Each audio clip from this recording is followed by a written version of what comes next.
Hello, broadcasting to you live from the Orion spiral arm of the Milky Way galaxy, the solar system, planet Earth, North America, the United States of America, somewhere in between two formerly tariffed nations. Hello, everybody.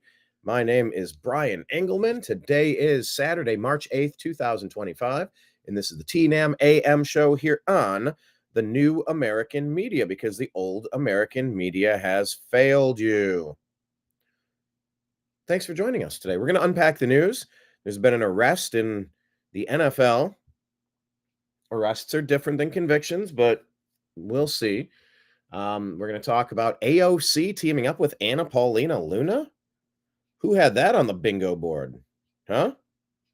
That's a new one. Join us live, I say, on Facebook. We have a bunch of groups on Facebook.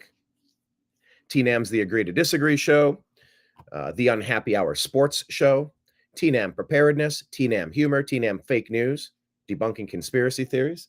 We have a whole bunch of groups. Try to find those.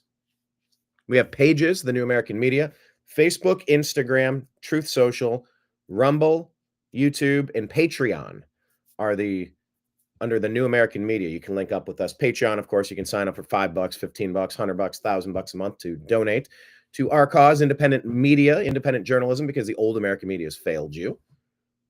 We're also on Telegram and Signal at TNAM and TNAM Chat, TNAM for the New American Media, TNAM and TNAM Chat. And then also on PayPal at Fuzz Installment, Venmo at Brian Engelman Cash App, $ Brian Engelman, if you'd like to buy me a cup of coffee, as this has been quite an expensive year to run the New American Media from scratch, from my home. Oh, yeah. We went to all three of the conventions. You can go on Rumble and YouTube and see our interviews. And there's still stuff from the cutting room floor that I haven't gotten a chance to put up. But we were there at the inauguration in D.C. We were in the Bronx for the Trump rally shortly before the attempt on his life in Butler. We were in Milwaukee for the RNC. We were in Chicago for the DNC. We were in D.C. again for the Libertarian Convention, where President Trump and Vivek Ramaswamy and RFK Jr. spoke. And of course, the Democrats had no courage to show up because they had nothing to offer the Libertarian crowd. At least the Republicans were like, hey, we can get you like 10 of those things on your top 50 to-do list. We're on board with several of these things. We might not see eye to eye on every issue, but we'll get you some. Would you rather vote for your ideological perfect candidate that doesn't exist and get nothing, or let the Democrats win and get one thing, two things out of 100? Or do you want to get 20, 30, 40% of the stuff if you join over here? So we covered all of those, but yeah, I mean, it's been quite a year going out there and delivering content. We've never been making more content than we are right now. Happy you could join us. Let's jump into the news, shall we? We're going to take you on a tour through our Instagram feed on the New American Media. By the way, hit like, hit subscribe, however you're watching right now. Sharing this screen. Here we go. Hit the heart button, hit the thumbs up, leave a comment, check in, leave your name or your initials and tell us where you're watching from. We will, as the comment section populates, we will probably shift it and leave it on the screen here so that you can engage in the conversation of the show. It's interactive. Try to take your jokes and your pointers and your commentary into consideration during the show. It's more fun that way. So let's get into this here. Isabel Brown. She says, there's never been a clearer choice for young women about what we want our futures to look like. Take your pick, ladies. Does anyone know, is this person on the bottom, is this person a woman? They're presenting as a woman, but is this a man or is this a woman? I've only recently kind of been familiar with them. I don't know. What did this person say? Flawless versus sea hag. And I'm sure I know what someone would say. Oh, well, didn't Melania pose naked? Didn't she pose nude? It's like, she's gorgeous. She's a drop dead hot model. You only get peak physical condition at one point. I mean, is it something to be ashamed of or something to embrace? But yeah, I mean, there's hope, there's optimism, there's radiant beauty, and then there's bitter, angry, vitriolic. Ugh. The Democrats are not offering a positive opinion for much of anything. Yeah, the Democrats aren't offering much of anything in terms of inspiration or emulation. MAGA is the way. There's the comment we're going to leave on the post there. Hello, Kenneth. Thanks for joining. Appreciate having you. So this whole stuff about Canada, I have some context on the Canada story. It's General Flynn in drag. Ah! Yeah, it's the character from Dark Crystal. We all seen Dark Crystal? I think we shared that yesterday or the day before. The Dems tried to follow in the Pelosi pattern of, well, I'm going to make this grandstanding, I'm going to rip up this document. I'm going to yell with my cane like an angry pimp. I'm going to be whatever. It's so lame. They are so lame. I'm going to unpack a little bit of perspective on the on the Canada situation.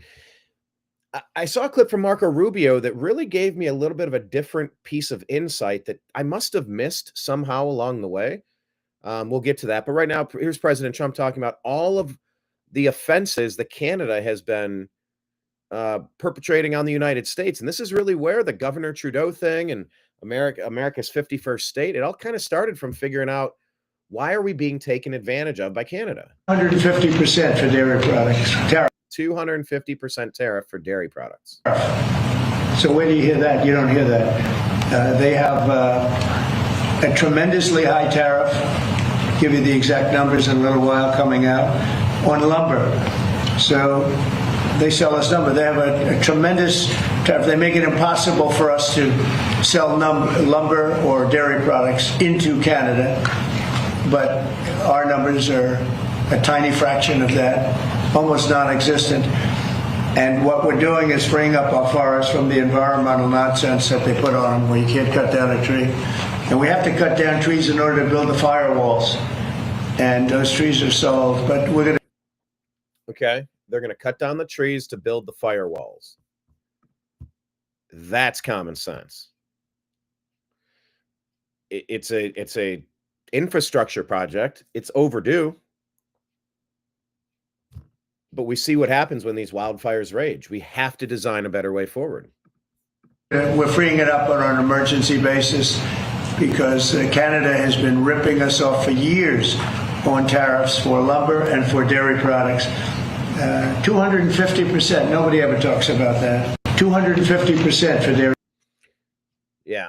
So we're going to change that. I'm all about that. Homeland Security. Take a look, traders. Security Secretary Kristi Noem says that they have identified the leakers who exposed the locations of upcoming immigrations and custom enforcement raids. This is a big deal. And our Bill Malugin has got the details. Bill. Yeah, John, good afternoon to you. Just a short time ago, DHS officials confirmed to Fox News they say they have identified 2 people within DHS who they say they have caught leaking information about ICE operations to different targets and then put those operations in jeopardy. We got a video from DHS Secretary Kristi Noem herself making this announcement, was just sent over to us. Take a look. Everyone, I wanted to give you a quick update. We have identified 2 leakers of information here at the Department of Homeland Security who have been telling individuals about our operations and putting law enforcement lives in jeopardy. We plan to prosecute these 2 individuals and hold them accountable for what they've done. And we're going to continue to do all that we can to keep America safe. And a DHS spokesperson also sent us the following statement on record, which says, quote, "We are preparing to refer these perpetrators to the DOJ for felony prosecutions. These individuals face up to 10 years in federal prison. We will find and root out all leakers. They will face prison time, and we will get justice for the American people." Now, to that point, we do want to point out that this is just a referral. It is ultimately going to be up to the Department of Justice on whether or not they want to move forward with prosecutions of these alleged leakers. You have to keep in mind these individuals, whoever they are, will also have due process, and they would have to be either found guilty or put in a guilty plea if we want to talk about any sort of prison time. But guys, this is obviously very significant. You're looking at video from an ICE raid in Aurora, Colorado last month. I was on that operation. It failed. It leaked. There were media reports that the raid was coming days in advance. The same thing happened for an operation here in Los Angeles. Another operation in Virginia just leaked a few days ago. There was also another leak in Chicago. These leaks have been widespread. It has happened multiple times. They have seemed to be getting worse and worse.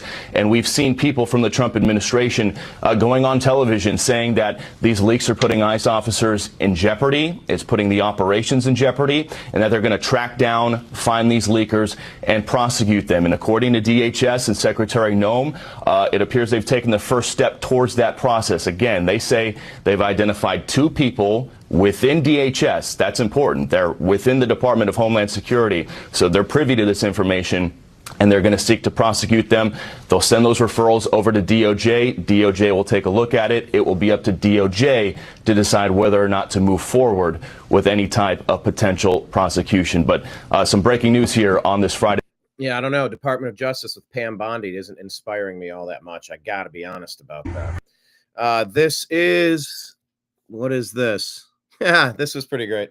Don't open your mouth. We are protesting against him. Oh, hold on. Far left protesters at the state capitol in Nashville decided to let this person share his thoughts. I don't know this person. Do not give him anything that he can use to edit and make a profit off of. All right? Thank you, man. Nice to see you. How's it going, everyone? I know that he said what he said, and I just want to say this real quick. In America, we all love each other, and at the end of the day, we should be able to have a beer. Okay? I said what I said, okay? We can have water as well. We need less taxes. We need to lower gas prices. We need to make our economy great again. We need to make our country great again. Why are you giving him the mic? This is not what this is about. Get out of here! What's the protest about? Get out of here! You're a traitor to this country!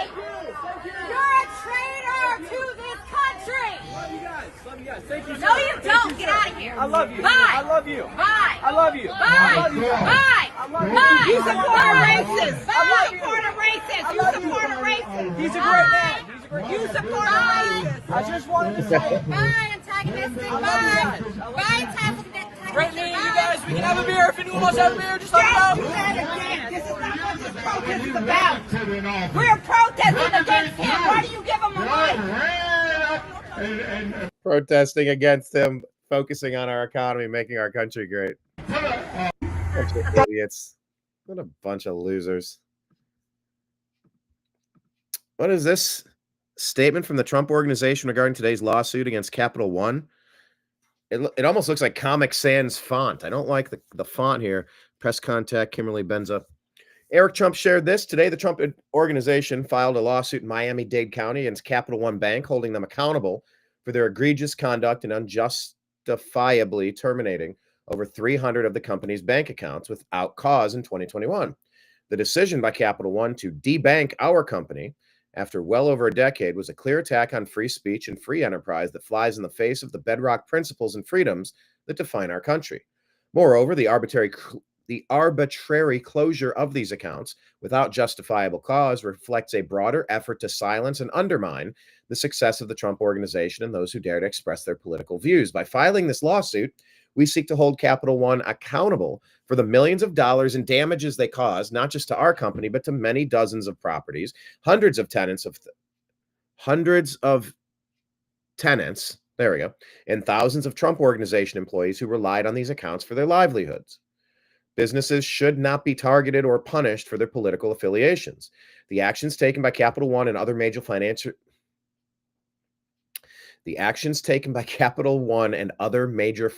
institutions represents a dangerous precedent that could threaten the operations of countless businesses across the nation, particularly those with a strong and independent voice. This lawsuit and those that follow are necessary steps to protect the integrity of American business practices and ensure that no company or individual is unfairly targeted for their beliefs, affiliations, or business activities.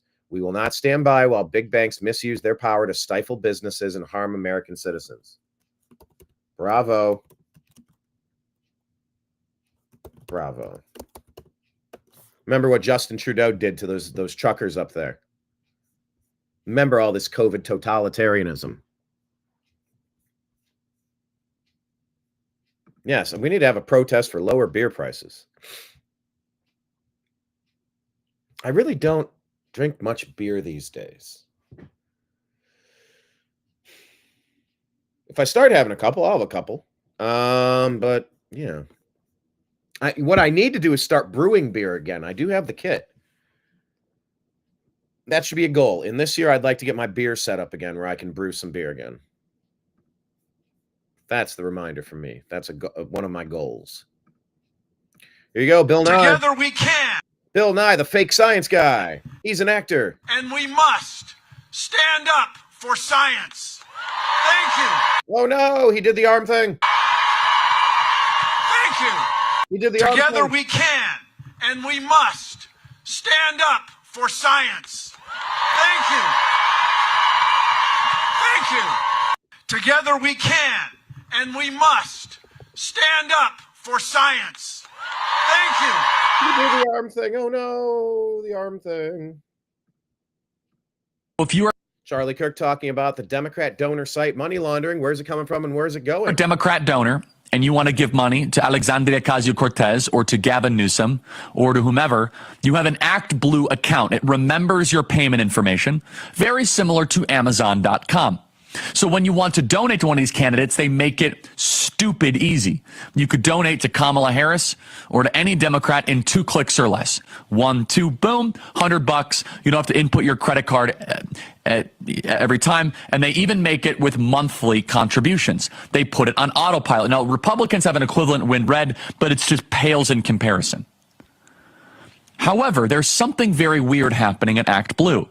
James O'Keefe has done a lot of reporting to Act Blue and found that some of the addresses didn't always correlate with donors. Yep. There's a congressional investigation. Yeah, they have people that don't have the means. I mean, they're given $37 every single week. I mean, it's a way to soft launder money. It's obvious. All you have to do is take a look at the O'Keefe reports, look at some of the other reports. People without the means are given $150 every single month, every single week. And it's a way how you can't get hundreds of thousands of dollars, but if it comes in, you got to it's laundering it. It's Breaking Bad, essentially. Into Act Blue, and more people are calling into a criminal investigation. Now, we have said many times here on this program that the cash advantage that Democrats have enjoyed via Act Blue is highly suspicious. Yep. Some people hypothesize, is this money coming from overseas? Is this money coming from Iran or China? We don't know, but we do know that Act Blue does not require the CCV numbers. The number on the back of a credit card. Wait, they don't require the CCV numbers? Oh my goodness. Which is supposed to diminish fraud. Without requiring a CCV number, it is a lot easier to be able to steal credit card information, put up fake credit cards, and pump a lot of money into the American political system. Well, right now, Act Blue is falling apart. You got to wonder why. Act Blue, the Democrat fundraising powerhouse, faces internal chaos, the New York Times writes. At least 7 senior officials have left the group, setting off deep concerns about its future as it confronts scrutiny from congressional Republicans. And it won't just be congressional Republicans. If members of Congress end up sending criminal referrals to Kash Patel, I bet the FBI is going to go after them as well. More than $16 billion has passed through Act Blue in 20 years. Let me say that again. Laundered. $16 billion has pumped through Democrat Act Blue in the last 20 years. We don't know where all this money is coming from. But now Act Blue is starting to close its doors, not officially, but they are collapsing from within. If you are a Democrat donor and you want to give money to Alexandria Ocasio-Cortez. There you go. That's the trick they do. The video starts. And it's like, it's seamless. You don't even notice it started again. We put here in the comments, when we unravel the money laundering, the deep state Democrat Party will shatter into 1,000 pieces and be scattered to the wind. That is our guess. They're onto him, though. I honestly have no faith. I have zero faith in Pam Bondi. Let it be said. I would like to see her replaced immediately. You can prove me wrong.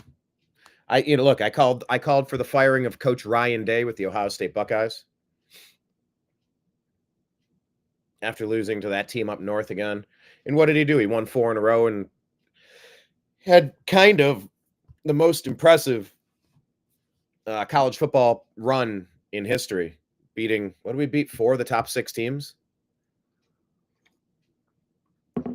Just astonishing. But yeah, Pam Bondi needs to put some results together, or else she needs to get the heck out of Dodge. What is this here? Do not comply, says breaking news update from Attorney General Andrew Bailey, demanding the Department of Justice investigate whether President Biden's cognitive decline allowed unelected staff to push through radical policy without his knowing approval. And if true, these executive orders, pardons, and other actions are unconstitutional and legally void. This is a topic. This is something worth investigating, and it's happening. Hunter Biden's officially broke. He just asked a judge to toss a laptop lawsuit because he's millions in debt and can't afford his lawyers. Hunter says it's hard for him to make a living. That's strange. An Ivy League educated lawyer and energy expert with international business experience can't find a steady job in the new golden age, even though he's the smartest guy Joe Biden knows. Hunter sold 27 pieces of art totaling over $1 million before 2023, but then his dad dropped out and he only sold 1. Nobody's buying the paintings now that daddy's back in Delaware. Funny how the Bidens cry poor as soon as they're out of government.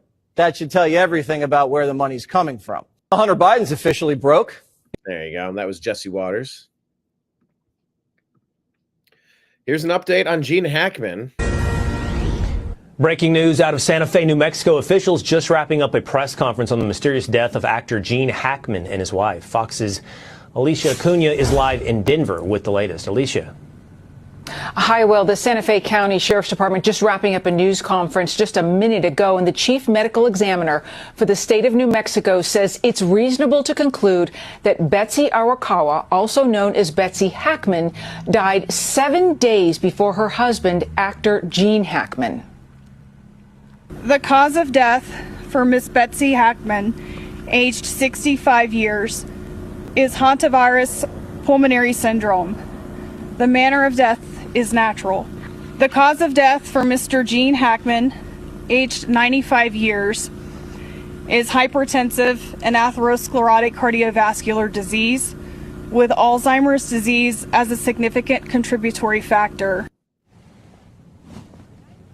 Two-time Oscar winner and his wife Betsy were found dead. Yeah. Is the story believable, or is there something? I don't know. The pills scattered around is a weird component. In their Santa Fe, New Mexico home on February 26th. According to the sheriff, their bodies were found in separate rooms and showed signs of mummification. The initial investigation found Hackman appeared to have fallen or collapsed in a mudroom off the home's kitchen. Arakawa was found on the floor of a bathroom, a space heater next to her head, and on the counter, an open prescription bottle with pills scattered around. A search of the home prescription of what? By law enforcement recovered 2 cell phones, thyroid and blood pressure medication, Tylenol, medical records, and a calendar. Their bodies and that of one of their dogs were discovered by a maintenance worker at the sprawling home. Up until now, the sheriff had said foul play was not a factor, but we were waiting for today's update because he repeatedly said, Will, that it was suspicious. Now, hantavirus is a respiratory illness that is transferred from rodents to people. Will? Wow. Thank you for that, Alicia. She died 7 days before him. What a detail that probably deserves a little more investigation. Yeah, and then the dog. I think the dog was in a crate at the time, and so it just starved. Or sad. The whole thing's sad. I'm not entirely buying it either. What is this? Okay, Carmen Estelle is saying, if Pam Bondi is redacting the files for national security reasons, that's all the proof needed that we, the people, deserve the files unredacted for national security. Because AG Pam Bondi says the Epstein files will likely be redacted due to national security concerns. No. Because of national security concerns, we need that information now. That's what I'm going to say. Because national security concerns, we demand... Trying to type. They don't let you edit. We demand the files unredacted. Oh, I'm so disappointed in Pam Bondi, but given her history covering things up, the first Epstein go around, you know, why is she running cover for these creeps? I don't like it at all. Financial Times reporting that the Panama Canal ports have now sold to BlackRock in a victory for Trump. A win for BlackRock is not an American victory. We have too much already and should probably be broken into much smaller companies. Antitrust, monopolies. Remember? One company isn't supposed to dominate everything.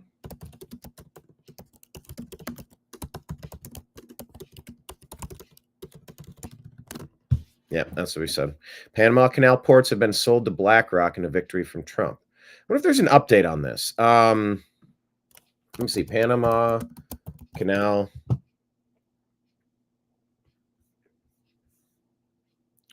Trump bragged that a large American company bought the ports at the Panama Canal in his address to Congress. The company he's referring to is BlackRock, who he helped negotiate a deal for.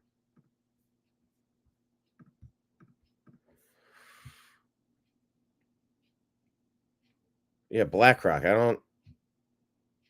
China running the canal. We'll take back the Panama Canal. It's just BlackRock has way too much.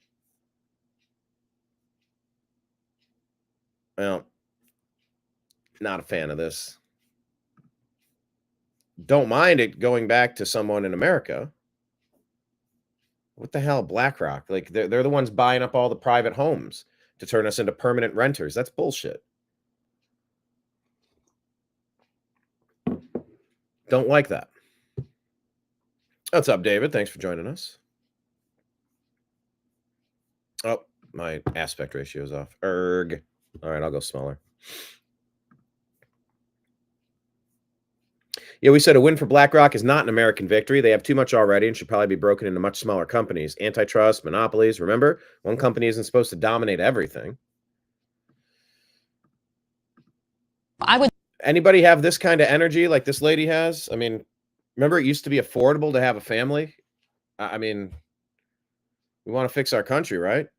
Well, how do we make this make sense again? Love to be a stay-at-home mom. I would love to be a homemaker and a wife. I would love to be able to live on a homestead and go milk my cow and take the eggs out of the chicken coop and have one baby in the belly and on my hip and another toddler coming behind me. That's like my dream, but I can't do that because the way the economy is set up is I'm forced to work. I'm forced to get an education, a higher education, a college degree in order to make enough money that I can be financially independent and afford my own home or my own rent or my own gas or my own groceries, my own insurance. And it's extremely difficult to do that. And it's very isolating as a woman when you have to do all of that all on your own and you can't find somebody that you can outsource some of those chores and financial responsibilities like you would with a spouse. So no, being a single working woman absolutely sucks. It's the worst thing ever. I hate it. I would go back to the 1950s in a second just so I wouldn't have to deal with this shit. Right.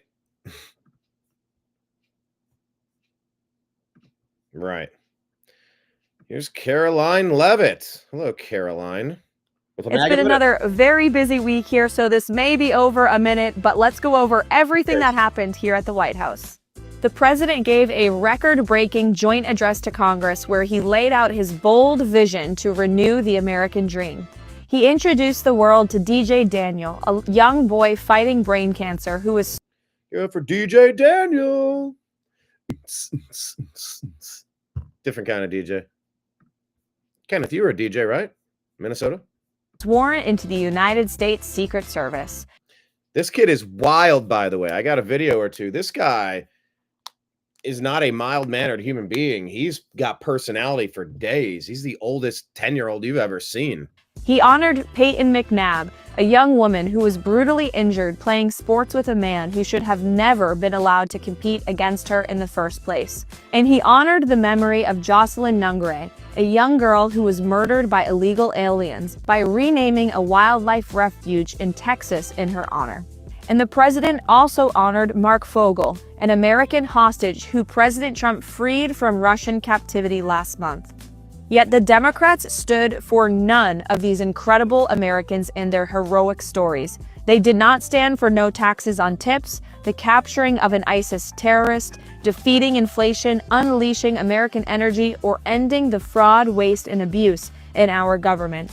Also this week, First Lady Melania Trump held a roundtable discussion on online protection and the Take It Down Act, a bill that will add protections for children who are targets of malicious online deepfakes and attacks. This week, the president also kept his promise to the crypto industry, establishing a strategic Bitcoin reserve and hosting prominent crypto voices for a roundtable at the White House. We also had a historic jobs day, with nearly 20,000 manufacturing and automobile sector jobs created in 1 month. President Trump also met with 8 of the recently released hostages from Gaza and heard their stories. And after that meeting, he made it clear to Hamas, release all of the hostages or else. America is back, and we'll see you next week for the MAGA Minute. It's been another... America's back. America's front. We said real presidents provide weekly updates and work through ambitious to-do lists in public. A complete night and day stark contrast to the fraudulent Biden puppet, bracketed P, residency. Yeesh. DC Drano here. Isn't it weird how Joe Biden would broadcast dozens of times from his fake White House set, but Trump hasn't done it once? Every press conference from Trump is either in the Oval Office or somewhere else in the White House. What the hell was Biden doing?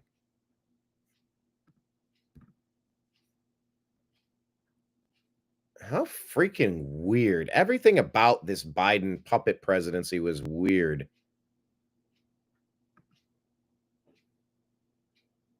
What a weirdo. Ugh. Oh, this is great. Anna loses it here. They're talking about, will Kamala Harris run for governor of California? I think Kamala Harris will probably win in a cakewalk for governor. No! Okay. No! What are you doing? What are you doing? No, I'm telling you the reality, whether you like it or not. What are you doing? Democratic voters in California love to obey. And so, oh my God, oh my God, oh my God. I'm going to move, Cenk. I'm going to quit my job. I'm going to quit my job and I'm going to move. I'm not saying I'm in favor of it. I'm telling you what's like if the Democratic Party said, we anoint Kamala Harris, a giant percentage of Democrats in California would go, yes, we obey. We will take the loyalty oath. It doesn't matter how bad she is. This state cannot survive another incompetent Democrat leading it. Leading it. Democrat like Kamala. No, we just can't. Okay, like, anyway, so like people are egging her on. Okay, apparently she's like in a wait and see mode. How about you wait and see like your way out of public life and go do what you're supposed to do. Go work in the private sector, go do the lobbying thing, whatever it is, but do not run as governor of California. Yeah. Do not. I think Kamala Harris will probably win in a cakewalk for governor. No! Okay. No! What are you doing? Anna cannot stand the Democrats, and I love it. I love it. I have a reply here on a comment, and it won't show me the reply. How weird. No, I'm not entirely sure. The Ingersoll, Lockwood, Barron Trump. Here, is this what you're talking about? Let me play this. You're asking me to dig in. Is this what you mean? Is this music that's going to get me banned? A book from 1893, the Barron Trump Collection. The faces. What is the music? I don't want it to be. what was that here? In these book, Little Baron lived in Trump Castle. Little Baron Trump. What? I've seen some of these. His mentor's name was Don. Planned long ago. Written by Our Last President by Ingersoll Lockwood of the New York Bar. I thought I thought Ingersoll Lockwood was like a law firm. Well, I guess it was, right? That's what it said? Of the New York Bar. That's one guy's name, or that's a combination of two names? One name. Andy Ogles saying to give President Trump a third term, amend the 22nd Amendment. And honestly, if you're not going to have term limits for Congress, what are you doing having a term limit for president? I think it's time for congressional term limits. You want to actually fix some stuff?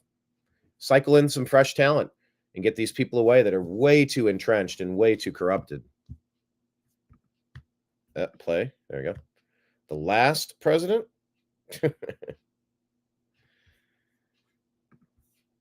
I think that's what you're referencing, yeah? Their website is interesting. What's the most interesting thing about it? Yes, I am familiar with that. I didn't recall that's what Ingersoll Lockwood was the name of. I've heard that story several times. What do you find particularly interesting? Yeah, I mean, that's wild. That's obviously wild. Let's get back to President Trump. Wild stuff. Globalists ripping off the United States. Years, the globalists, the big globalists, have been ripping off the United States. They've been taking money away from the United States. And all we're doing is getting some of it back. And we're going to treat our country fairly. This country has been ripped off from every nation in the world, every company outside in the world. We've been ripped off at levels never seen before. And all we're going to do is get it back. We're going to get a lot of it back. We're not going to let people take advantage of us anymore. For years, Yeah, and we said the globalists have been looting us severely. We need to raise the value of our currency by the same amount that's been stolen by inflation. I mean, if you could just work a normal job and you could have a house and medical and, the 55 insurance policies you have to carry and just live your life and go to the grocery store and you could have the money doesn't spend like it used to. And we got to fix that. Get rid of the Federal Reserve. What the hell are we loaning why is somebody else printing our own money and loaning it back to us with interest? How about go away and don't ever let us catch you near our country again? Couldn't we tell the banksters that pretty easily? Eric Daughtry here saying Senator Mike Lee has issued a statement on what would happen if the United States withdraws from NATO. If the United States withdrew from NATO, Europe would have to fund more of its own security needs, which would force it to choose between security and socialism. Doge AI says Senator Mike Lee nails it. NATO has become a welfare program for Europe, with the U.S. taxpayers covering over 50% of the bill, while allies like Germany and France freeload. Withdrawing forces Europe to choose. Either prioritize real defense or keep wasting resources on socialist projects.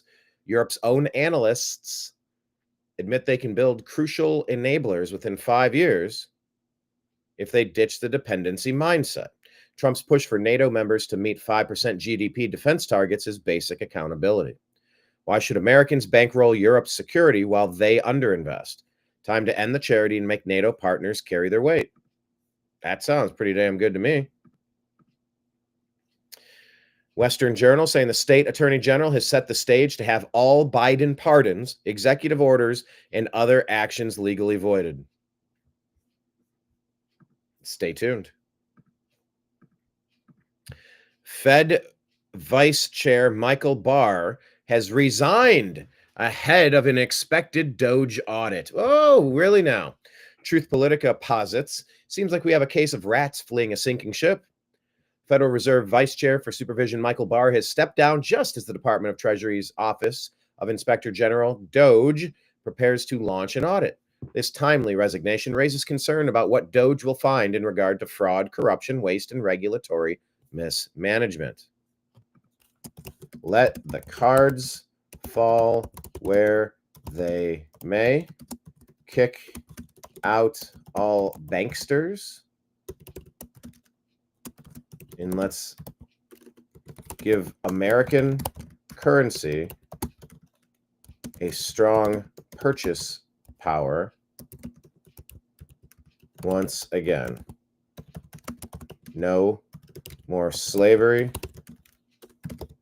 bribery, and abuse. There you go. Very excited for that audit.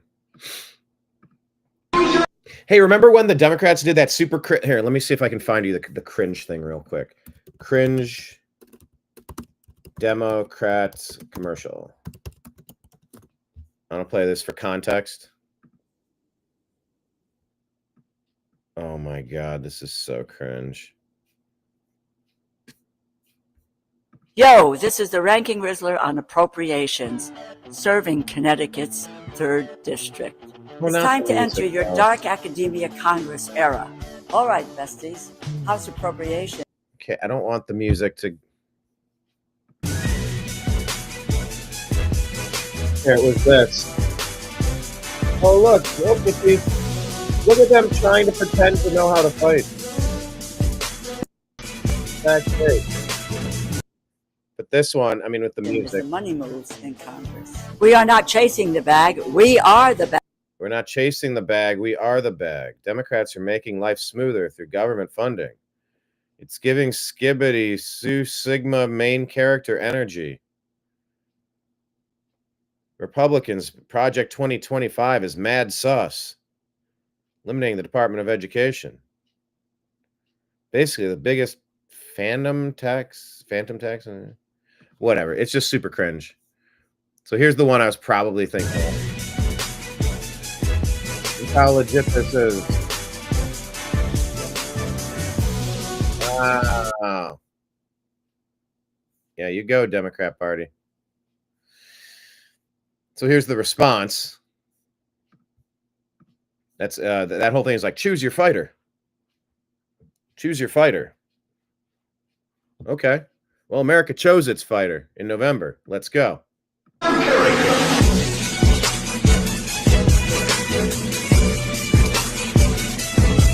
guess I gotta mute the music. I don't know. I don't know if this is like...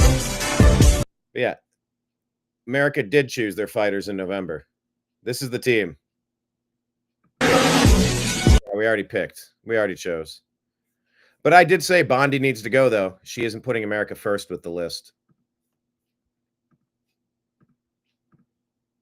President Trump calling out Canada. President Trump did not start the trade war with Canada. Here are just some historic tariffs Canada hits America with. Milk, 270%. Cheese, 245%. Butter, 298%. Chicken, 238%. Sausages, 69.9%. Barley seed, 57.8%. Bovine meat, 26.5%. Cars, 25%. HVAC, 45%. Vacuums, 35%. Cable boxes, 35%. TVs, 45%. Steel, 25% aluminum, 45% copper, 48%. President Trump did not. There you go. So I think it's fair to call out what's happening and try to change it. Rand Paul here from Atlas Society says, speaking of which, buried in the foreign aid reports last year, I discovered something. We give foreign aid to China, so government is so dumb. So government is so dumb, it's literally borrowing money from China to give it back to China while paying interest on it. Wait, does any of this make any sense to anyone else? Rand Paul is one of the good ones. Department of Government Efficiency shows that the VA canceled a $56,000 contract to water 8 plants for 5 years. That's $1,400 per plant per year. The contract has been canceled, and Doge will water the plants free of charge. as a gardener, as a gardening enthusiast, I mean, someone has to show up and be in charge of that type of stuff. It's like 10,000 a year. I don't know how many visits, at least 12 visits. Is that once a week, 52 visits? I don't know. That's not one where the math is mathing all crazy. What is that, like 10 grand a year for 52 visits? And what am I doing? So, let me do some math. It doesn't matter. Well, it sort of does. Okay.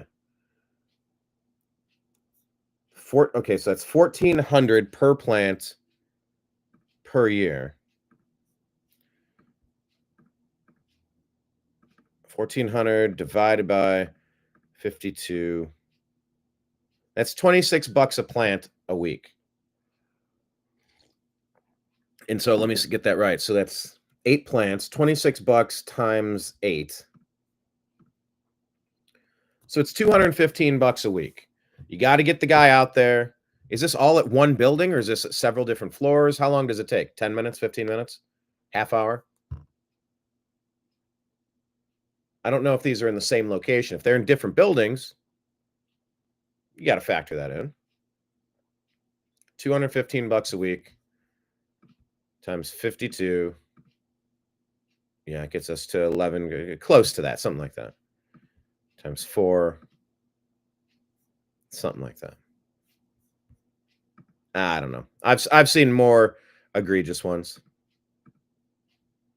Because I used to run. I'll change the aspect ratio. I took control of our landscaping company.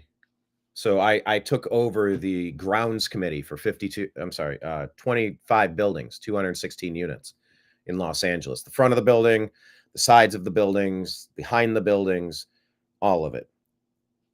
There's a lot that goes into just daily maintenance for sure. Yeah, David, I agree. You're saying, let's see some serious arrests and then I'll chill out a bit. I agree. Where are the damn arrests? Yes, Kenneth, pick your fighter. Yeah, we picked the Justice League. David saying it hasn't made sense since they started the central banking system. Yeah, no shit. After a night at the bar drinking sarsaparillas, he'll water your plants. He'll water your plants. Brillin Hollyhan says, now that Republicans are in charge again, there is no excuse for not making a federal law to require voter ID in all elections. It's time. It's go time. Make this happen.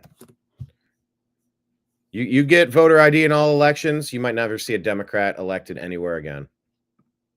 They are so unpopular. It's mind-boggling to think anybody would actually show up and vote for them. Oh, they gather ballots somehow. Oh, they get you a tabulation to make you think it's a 51-49 country. It's not even close. I've known that my whole life. Demand this everywhere immediately.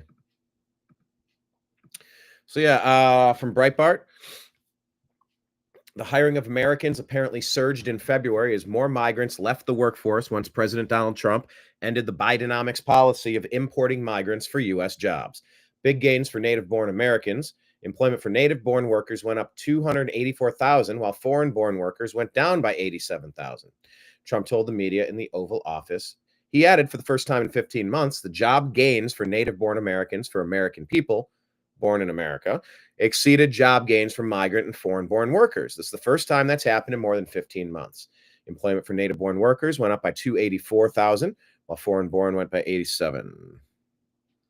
Biden's economic policies invited migrants to take almost 5 million jobs that would have otherwise gone to 5 million Americans. That replacement strategy cut Americans' wages and workplace investment, but did the most damage to Americans with poor job records because of drugs, alienation, laziness, or the exploitation of welfare spending. Yet the strategy also allowed Biden's media allies to boast of his job creation numbers while millions of Americans were being sidelined. And that's so crucial that you understand the difference. They would lie to your face about job numbers, but they're harming Americans. They were trying to ruin your life as an American. They were selling you out to foreigners. Never again. Never again.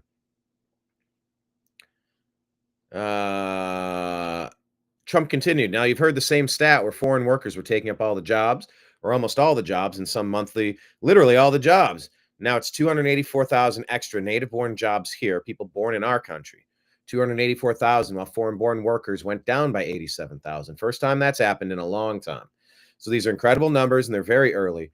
We've only been here for 5 weeks, but we've been talking about it since the big win in November, on November 5th.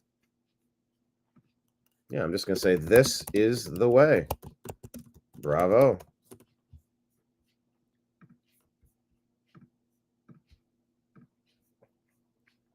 Hey, that feeling you had that the government was screwing you your entire life, that turns out that it was true.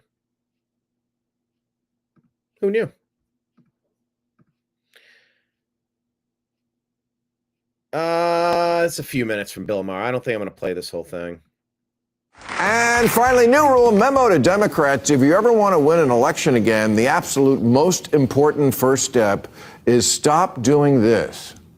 We gather in celebration of the Oscars on the ancestral lands of the Tongva, Tataviam, and Chumash peoples, the traditional caretakers of this water and land. Yeah, I don't know if we're still saying cringe. Is that? But if we are, that's this. This is one of those times where Bill Maher kind of gets it right. And it's these indoctrinators who are posing as public school teachers that are just trying to force Americans to browbeat them into shame, browbeat them into compliance and silence. Enough. And Bill Maher's, he's had it, and I'm here for it. It's about time somebody said to shut the front door about this stuff. I've said it before, I'll say it again. Either give the land back or shut the fuck up.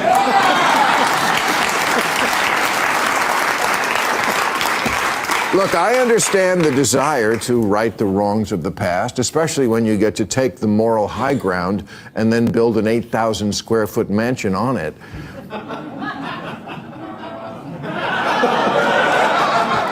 Are they for the mansion people? That's 7%. And I'm sure Julianne Hough is sincere about her love for the Chumash people, but I doubt she drives to work in a canoe, scavenges for acorns, or lives in a dome house made of reeds and dried mud.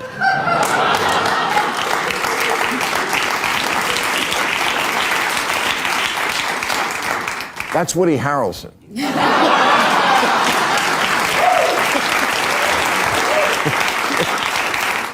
You want to thank a tribe for Hollywood? Start with the Jews.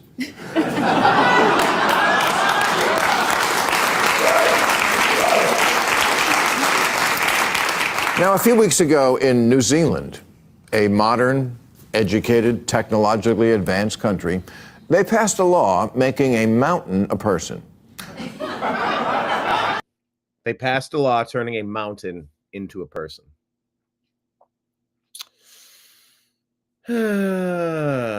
Comedians like Jerry Seinfeld like to give human characteristics to inanimate objects or to animals or something as part of his comedy bits, but a mountain now has personhood status. Okay.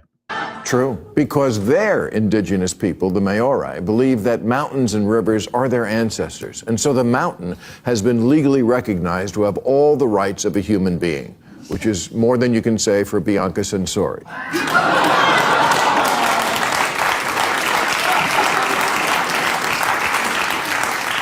But she is a person, and a mountain isn't. And yet it, I'm sorry, I mean he,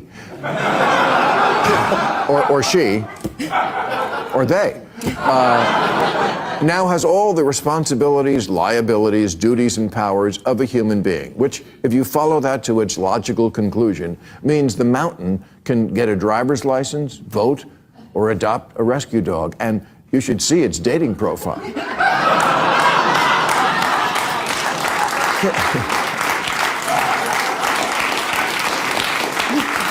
Can we please get over this idea that ancient people weren't just as full of shit, in fact, more full of shit than humans today? It's so simplistic, this idea of guilt by civilization, that being ancient and indigenous and not us was always better than us. It wasn't. The Maori in pre-colonial times were like most indigenous people, quite warlike, frequently fighting other tribes, with the winners enslaving the losers and even eating them. Yeah. I've never understood why the fascination to always denigrate who we are and what we are and praising things that don't deserve the praise. It's just things that were. It doesn't make it better. In some ways, yeah, if you kill a buffalo, you're supposed to use every piece of it. Don't be wasteful. That's common sense. I agree with stuff like that. But, I mean, these were nomadic people. These were nomadic tribes. Yeah, some of them built cities. But to just try to say these are their lands, like these are everyone's lands. And it's always trying to figure out who gets the land and who gets to keep the land and who sets the rules while you're on the land. And while you're there, trying to create a decent society for people to enjoy. And America's done a better job than almost anywhere on earth of doing that. So yeah, the constant division of the Obama doctrine to just look at white people, Europeans, colonialism, Republicans, whatever it was all used as a smear for them to get more power and control. The globalists, the New World Order, the deep state, the non-whites, the non-Christians, the non-Europeans. This was all a concocted effort, Marxist, Leninist, however you want to describe it, Cloward and Pivenist, to overwhelm the system. And it really starts in the school system and the news by bombarding you with things that give you shame, to give you guilt, white guilt. That stuff's done now. And I think future societies are going to look back at this Obama doctrine era as one of the darkest periods of the United States, with all of their intentional, divisive racial division. And doing stuff like that at the Oscars, just come on now. They'd battle all the time, they'd enslave the losers, and they'd eat them. Yeah, have the mountain tell you that story next time you get it drunk. That's better.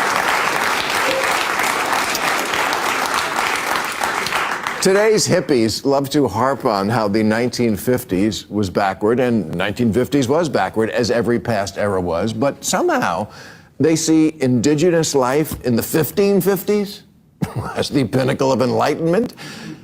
How does that make sense? In the 1950s, it's like, oh, that was so regressive. So many things were bad. And yeah, before the civil rights era, things were still segregated. They weren't the worst, but they weren't the best.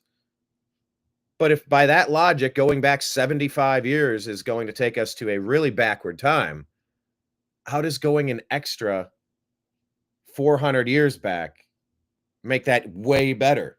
Shouldn't it be way worse? It's about time. It really is about time somebody said this. Besides being ignorant, it's hypocritical because, you know, the ancient lifestyle is available to you. You could live outside and forage for food and wash your clothes in a pond. We have that today. It's called being homeless, and it sucks.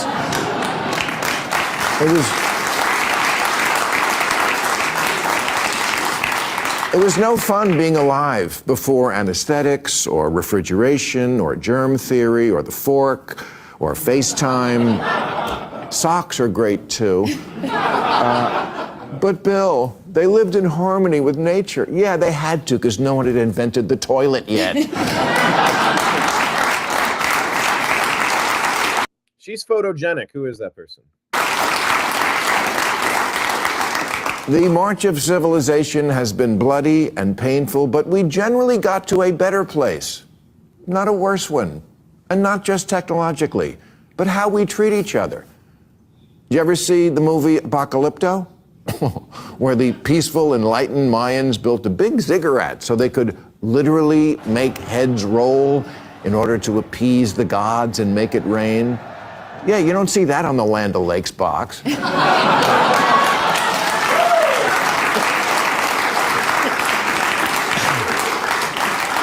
If we're going to do acknowledgments, shouldn't we acknowledge that that was kind of fucked up? Nope. That was societal perfection. Did you know that well before 1619, Indians practiced slavery here in America? and the Apache, Iroquois, and Sioux all tried to wipe out their fellow tribes. I know it's comforting to think that there was this ethereal time and place before white guys in suits, when everyone was a gentle, nature-loving child poet who split their time between riding deer and drinking dew. But it's just not true. No. What the European invaders did to the Indians, not good, but also not unusual. American Indians waged wars constantly, like Blake Lively.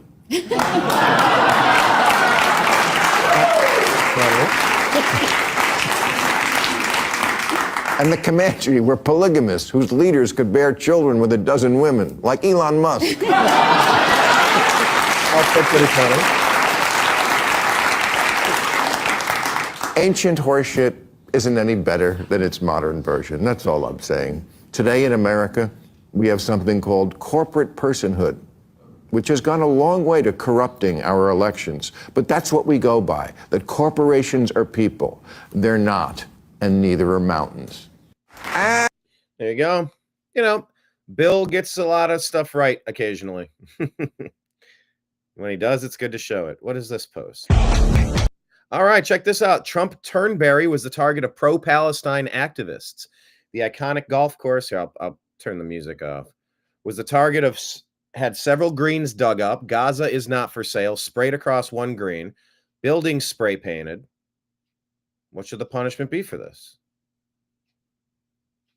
There's more damn. Oh, I got to scroll to the next one. F Trump, free Palestine. All of this paint splatter all over. Look at the destruction on these fairways.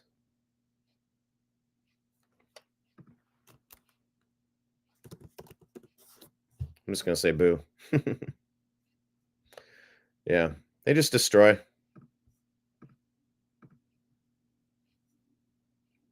The Chicago Tribune reporting that a new audit has revealed that Illinois has spent an outrageous $1.6 billion of our money on healthcare for illegal aliens. Pritzker needs to be replaced. He continues to fail the taxpayers at every turn. Man. And like I said, I think Illinois would vote MAGA if we had a fair voting system. I really do. California, New York, too. Nancy Mace reminding us, remember this, the next time the left says they protect women, there's the Protection of Women and Girls in Sports Act. Republicans went 219 saying, yep, we're all in. And Democrats 203-0 said, nope, we don't want to protect women and girls in sports. Demolish the Democrat Party. They hate us. They really do. If this is taken out of context, so be it. But, you know, I don't think it is. I think this is what's it. Just take a listen. People are like, wow, this is a bit scary. It's Bill Gates talking with Jimmy Fallon. Completely new territory. I mean, will we still need humans? Not for most things. You know, we'll decide. I mean, we're not going to need humans for most things. We'll decide. In a death cult, really pushing to depopulate the planet. Breitbart reporting that Judicial Watch has sued for intelligence agencies' records on Tim Walz's relationship with China. DHS failed to respond to an election-era Freedom of Information Act request for all documents and communications in the DHS Microsoft Teams group chat. All accompanying uploaded embedded attachments or documents referring or relating to Minnesota Governor Tim Walz or the office of Governor Walz. All right, let's go take a look. Let's audit the people. Hey, let's audit Stacey Abrams, talking with MSNBC's Chris Hayes.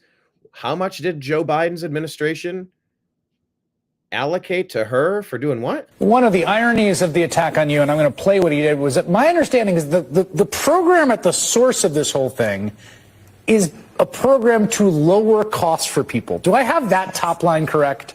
You have it absolutely right. Okay, so I'm gonna play what he had to say, and then I'm gonna ask you to explain what the program is that was such an obvious, ludicrous laugh line for the Republicans there. Take a listen. $1.9 billion to recently created Decarbonization of Homes Committee, headed up, and we know she's involved. Just at the last moment, the money was passed over by a woman named Stacey Abrams. Have you ever heard of her? Okay, so what is this organization? What is your relation to it, and what does it do? In 2023 and 2024, I led a program called Vitalizing DeSoto. We worked in a tiny town in South Georgia to demonstrate that by replacing energy inefficient appliances with efficient appliances, you can lower your cost. And in fact, we accomplished that.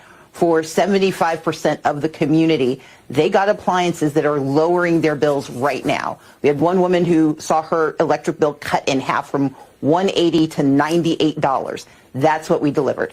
And based on that program, a coalition of organizations, famous organizations, came together and said to the EPA, if we can do this here, we can do this for millions more Americans. Let us invest the money of America in lowering the cost for Americans. And the EPA said, okay, great, go for it. One of the ironies of the attack on you, and I'm going to play what he did, was that my understanding is the program at the... All right. Yeah, these pop-up NGOs, they're all under investigation now, as they should be.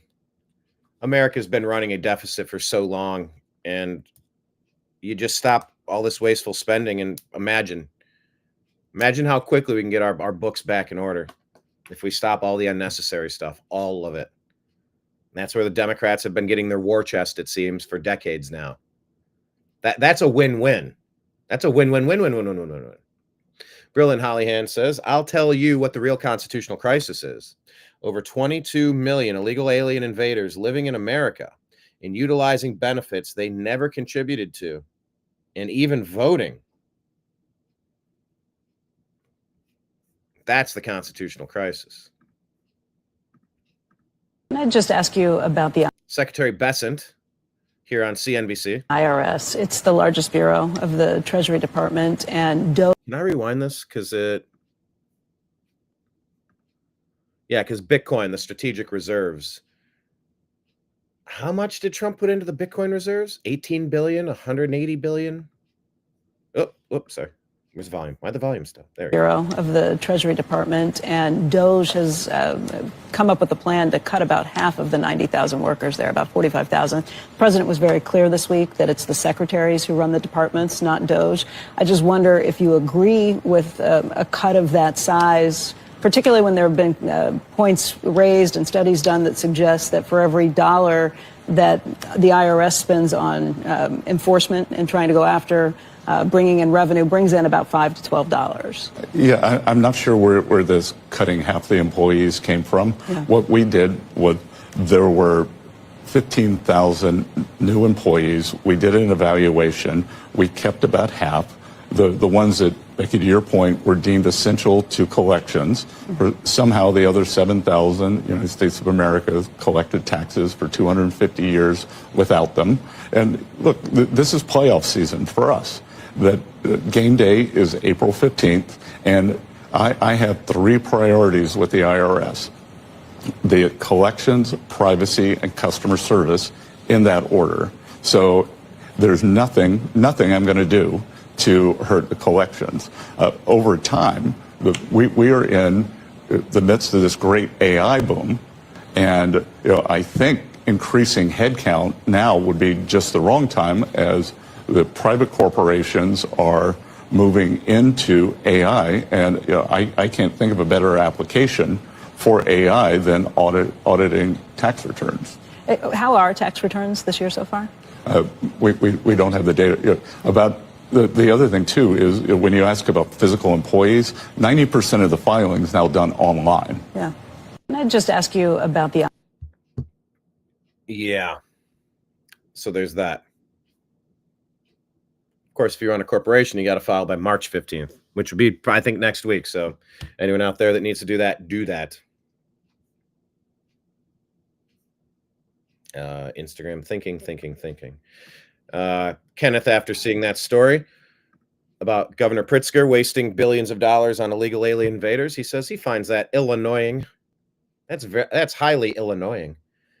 David saying the D's are destroying themselves. Bill Gates is a monster. Who belongs behind prison, says Kenneth. These politicians are all criminals. They'll steal as much as you let them. That's why you're supposed to have oversight.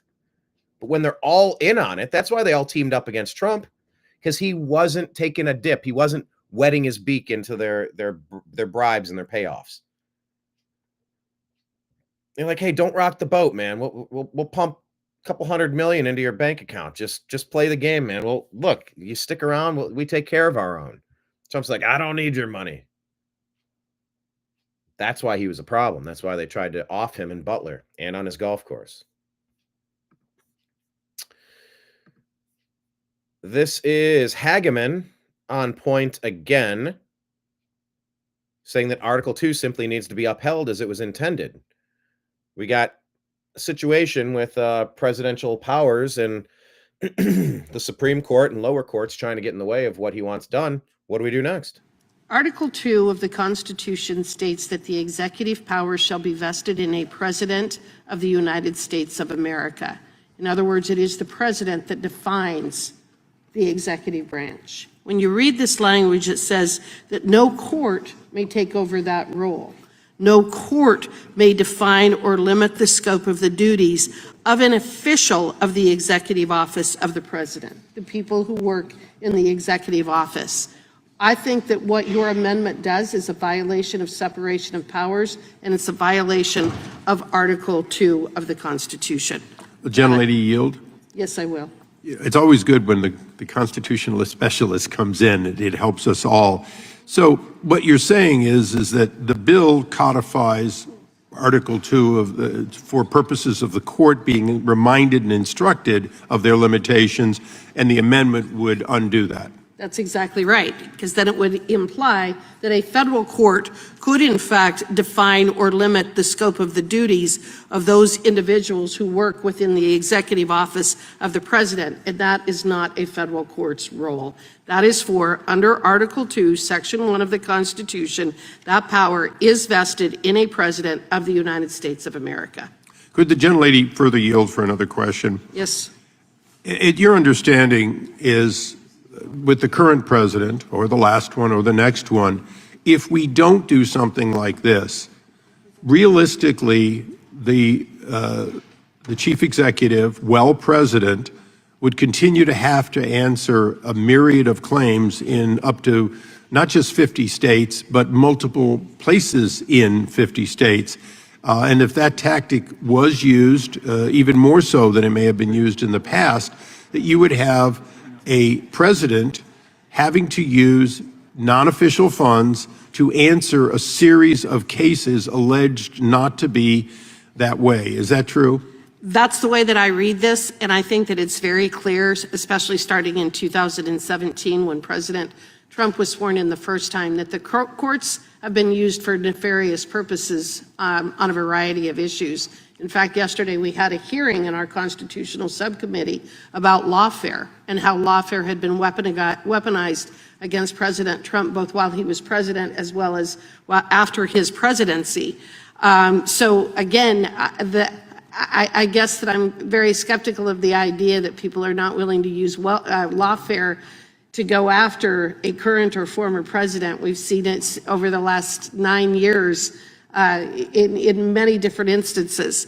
But the president is the one who gets to define the limit and scope of the duties of the personnel within his office. That is very clear from Article 2 of the Constitution. Article 2 of... So they're hashing this out. I mean, there are calls right now for Trump and his team to ignore what the Supreme Court just did with Justice Roberts and Amy Coney Barrett siding with lunacy, really. Some people said, no, that's just to pay outstanding debts for things that have already been spent. And then other interpretations are saying, no, this is for everything, that all of this money has to go, money that hasn't been spent. I'm sorry, you're not just going to steal billions of dollars. That's the constitutional crisis. Does the Supreme Court have the ability to overrule the Constitution? I'm open to interpretation on this, but they're battling it out, and Hagman is one of the better voices on the topic. Something I want everyone to understand here. This is actually pretty important. Marco Rubio here talking with Catherine Herridge. This is where the Canadian beef really started from. It's because of what Trudeau said and what Trump's was in response to it. Take a listen. When this comes up in a conversation and you need to type a reply or say something to someone in public, remember this part. It's pretty important. Mike Moment, Canada's Prime Minister, said that absorbing Canada is a real thing. Is it a real thing? Look, you know how that came about. President's meeting with Trudeau, and Trudeau says, well, if you even out our trade relationship, then we will cease to exist as a country. At which point the president responded very logically, and that is, well, if you can't exist without cheating in trade, then you should become a state. That was his observation. That's how it started. It is how it started. And I think he's told the story publicly. And that's how all this began. Yeah. Look, Canada's our friend. Canada's our neighbor. Canada's our partner. But it goes back to the point I made. For decades, the United States allowed uneven trade imbalances. Uneven trade imbalances. Yeah, but the media has found a way to kind of turn this into, oh, Trump is just being a bully to our neighbor to the north. That's just, oh, there's no decorum in the office. Why does Trump have to be such a bully? Well, Trudeau says, if I can't abuse you with tariffs, we can't even function as a nation. He's like, if you can't function as a nation, why don't you become one of our states? This is on Trudeau, not on Trump. And this is on Canada, not on the U.S. Crushing us in tariffs. All right, well, if they're reciprocal, look what happens. And if you can't be a state without it, then, or if you can't be a country without it, maybe you should be one of our states. That's a very different interpretation of how we got this flame war between the United States and Canada right now. Also, it's Trump calling him out saying, you got to protect your side of the border. We'll protect our side, but you got to protect your side. Way too many drugs and human smuggling issues have been coming through the northern border. Fix your shit. We're going to slap a tariff on everything you do if you don't become a solid partner with us. And shame on you for letting it get this bad. These are important conversations to have. Balances to develop.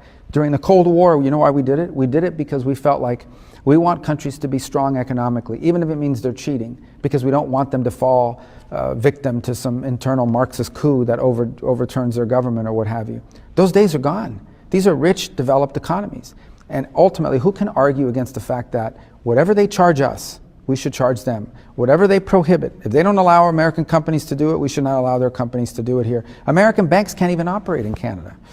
That's pretty wild. So there has to be reciprocity here. We can continue to work together on all kinds of things, but whether it's Canada, Mexico, China, anybody else, when it comes to economics and trade, there has to be reciprocity, there has to be fairness. And who would argue, how can anybody argue against that? The days where we just allow countries to take advantage of us, that has to end. That's not good for the global order.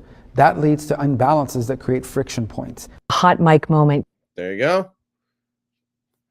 Hot mic moment. I'm just going to play the beginning one more time. Canada's Prime Minister said that absorbing Canada is a real thing. Is it a real thing? Trudeau said absorbing Canada is a real thing. Look, you know how that came about. President's meeting with Trudeau, and Trudeau says, well, if you even out our trade relationship, then we will cease to exist as a country. If you out our trade relationship. Now, is that just because of the money they're taking in from the United States, or the fact that every country is being abused by Canada that way, and then they'd lose everything? At which point the president responded very logically, and that is, well, if you can't exist without cheating in trade, then you should become a state. That was his observation. That's how it started. It is how it started. And I think he's told the story publicly. If he has told the story publicly, he needs to say it again, because I missed it. I didn't catch it. Yeah, check this dude out. DJ's got, this is the oldest 10-year-old I've ever seen. Well, I'm just going to be honest with you. God didn't put you on this earth to like people. He just put you here to live your life. If you're a Democrat and you're being mean to President Trump, I'm on your bumper. Can I call you officer or agent, DJ Daniel, all of the above? It really don't matter to me. I love women, so I don't care. Think your friends are going to be jealous? Pretty much. And I'm pretty sure my girlfriend going to be jealous. Cause she ain't gonna be. I say you can't. I'm gonna be like you. I'm gonna be like you gonna have to hit the road jacks. I might look 13, but I'm 50. Donald Trump is the. I might look 13, but I'm 50. This comment here, that man is 38 with a mortgage. Best president of the United States. If I see you being mean to him, I'm coming after you. My friends, I know one of my friends told me to say this to Donald Trump, but I didn't say it to him. So good luck, buddy. DJ, scale of 1 to 10. Last night, how surprised were you when you heard you were going to become a Secret Service agent? Very surprised. I ain't gonna lie, my body almost dropped to the floor. Well, I'm just gonna be honest with you. This is kind of funny, man. I got a feeling we're gonna see this kid for a little while longer. All right, I want to get some confirmation here. Let me look this one up. Perkins Coie, Ray Epps. Can I find some verification?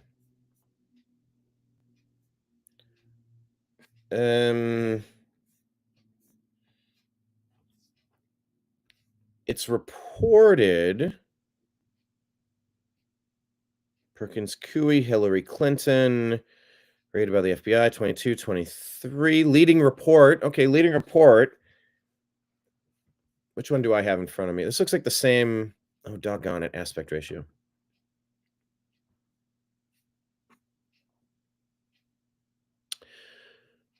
All right.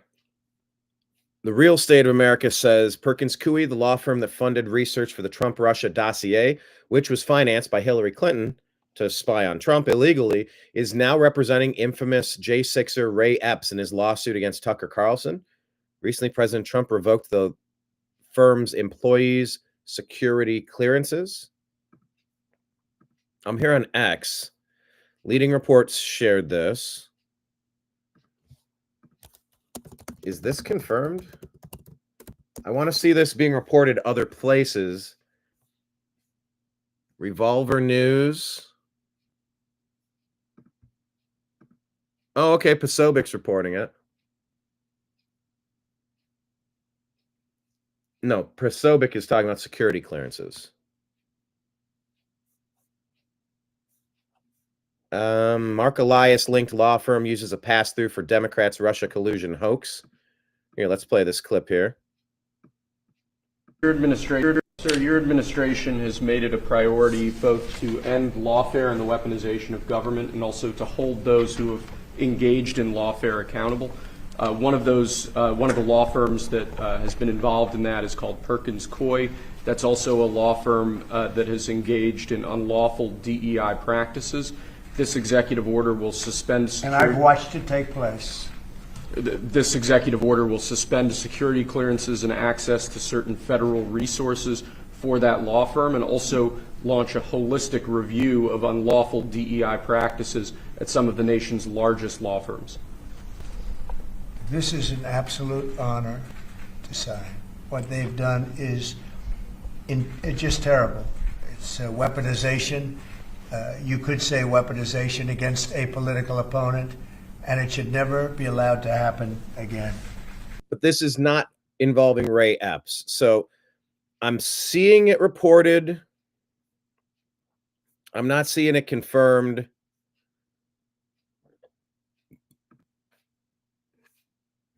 So I'm just going to push pause on this one. It is being reported, but not being reported. Leading report does okay stuff, but I'd like to see it from some other outlets. So that's a story I'm just going to kind of put a pin in and just say, let's keep an eye on that. Yeah, and we're just asking, is this true? Here you go. This is Representative Tim Burchett asking who's getting all the kickbacks here on Real America's Voice, Stinchfield tonight. What happened? Where some of it's going, yeah. But you got to dig. They're pretty arrogant, but you got to dig a little deep. You've got to look at vacations. You got to look at where they go. You got to look at trips that are made. You got to look at family members and things like that, and that's just something that nobody wants to do. But I tell you what, if Elon Musk is still in the next 100, 150 days, I think a lot of that's going to come out because he's got, I don't understand how they do it with the AI and all this stuff, but they've got, from our conversations with him, he's got some stuff cooking, and they will start squirming, and they will try. And that's why they're freaked out, because we got them. We caught them all.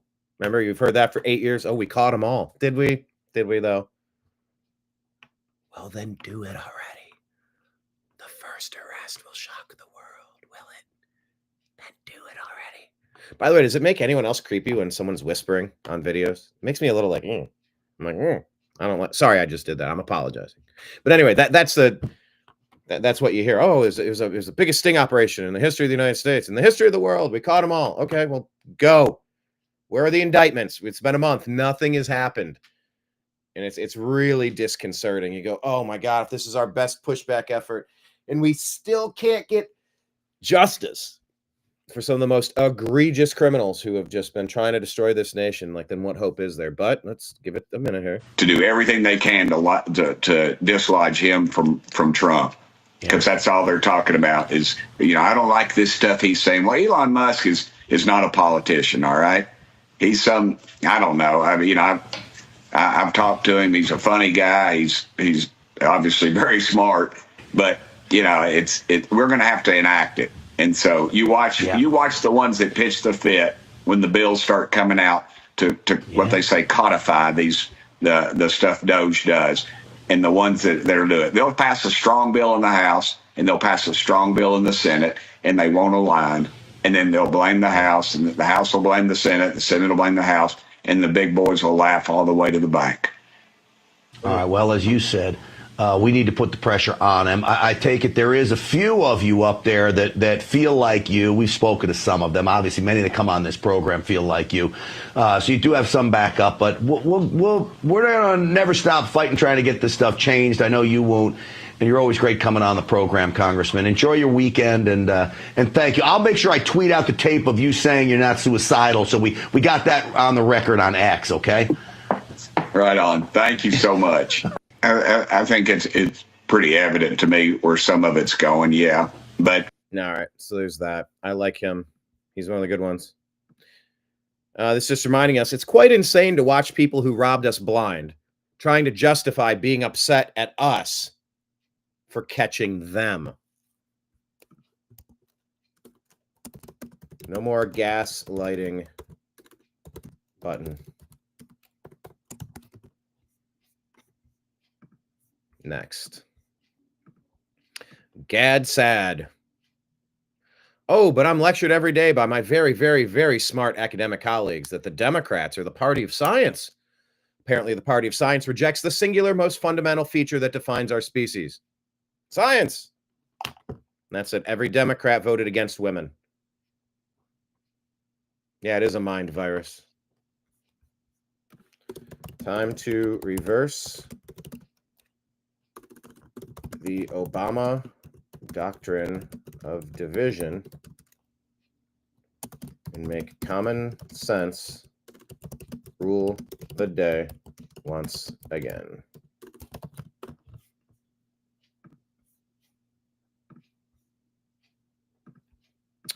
Julie says, if you want immediate lower prices, you want immediate lower prices.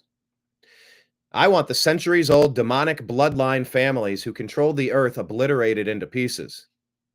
Some just don't get it yet. There you go.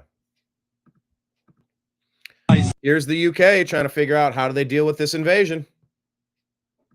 So this is what English courage looks like. This is what Christian courage looks like. Have a look at the crowd. You've got 15-year-olds, you've got slack-jawed, lily-livered children who've been indoctrinated to a far-left ideology. You've got the Islamists with the militant get-up. You've got the communists, the Marxists. You've got the LGBTQIA+. This is what we mean when we say the unholy alliance. They've all clubbed together to call patriots Nazis. This all ends when we say it ends. This is Britain, it's a Christian land, and a thank you would be nice. stand up to bullies just like you did when you were at school. We're taking our country back. They're standing up to bullies just like they did in school. Time to take their country back. Yeah, Nancy Mace saying, remember this next time the left says they protect women. David Harris saying they can't define a woman. They don't protect women, but their men want to be women, and their men want to beat up on women. Demonic. Oh, gosh, this is funny. I've never seen this before. Maybe I should end on this one. All right, let me do that. I'm going to go back. I like to end on something funny. Hey, let's talk about this real quick. In a rare bipartisan moment, this is from Truth Politica, Anna Paulina Luna, Republican from Florida, is working with AOC, Democrat from New York, to cap credit card interest rates at 10%. They're showing the interest rates 13% in 2013, 14, 14, 14, 15, 17, 17, 16, 16, 20, 23% right now. Truth Politica says, I wish we had more of this in Congress. Our government works best when people come together and team up on issues that we all agree on. Worth remembering, we agree on more things than we often realize. This legislative push is a solid bipartisan issue that even Bernie Sanders and Donald Trump are behind. As of March 25, average credit card interest rate is around 20%. However, rates vary depending on the type of card and the credit score of the card holder. Passage of this bill may be a long shot, but it would give the average American a major financial break. And I'm just going to say, can we finally end all usury?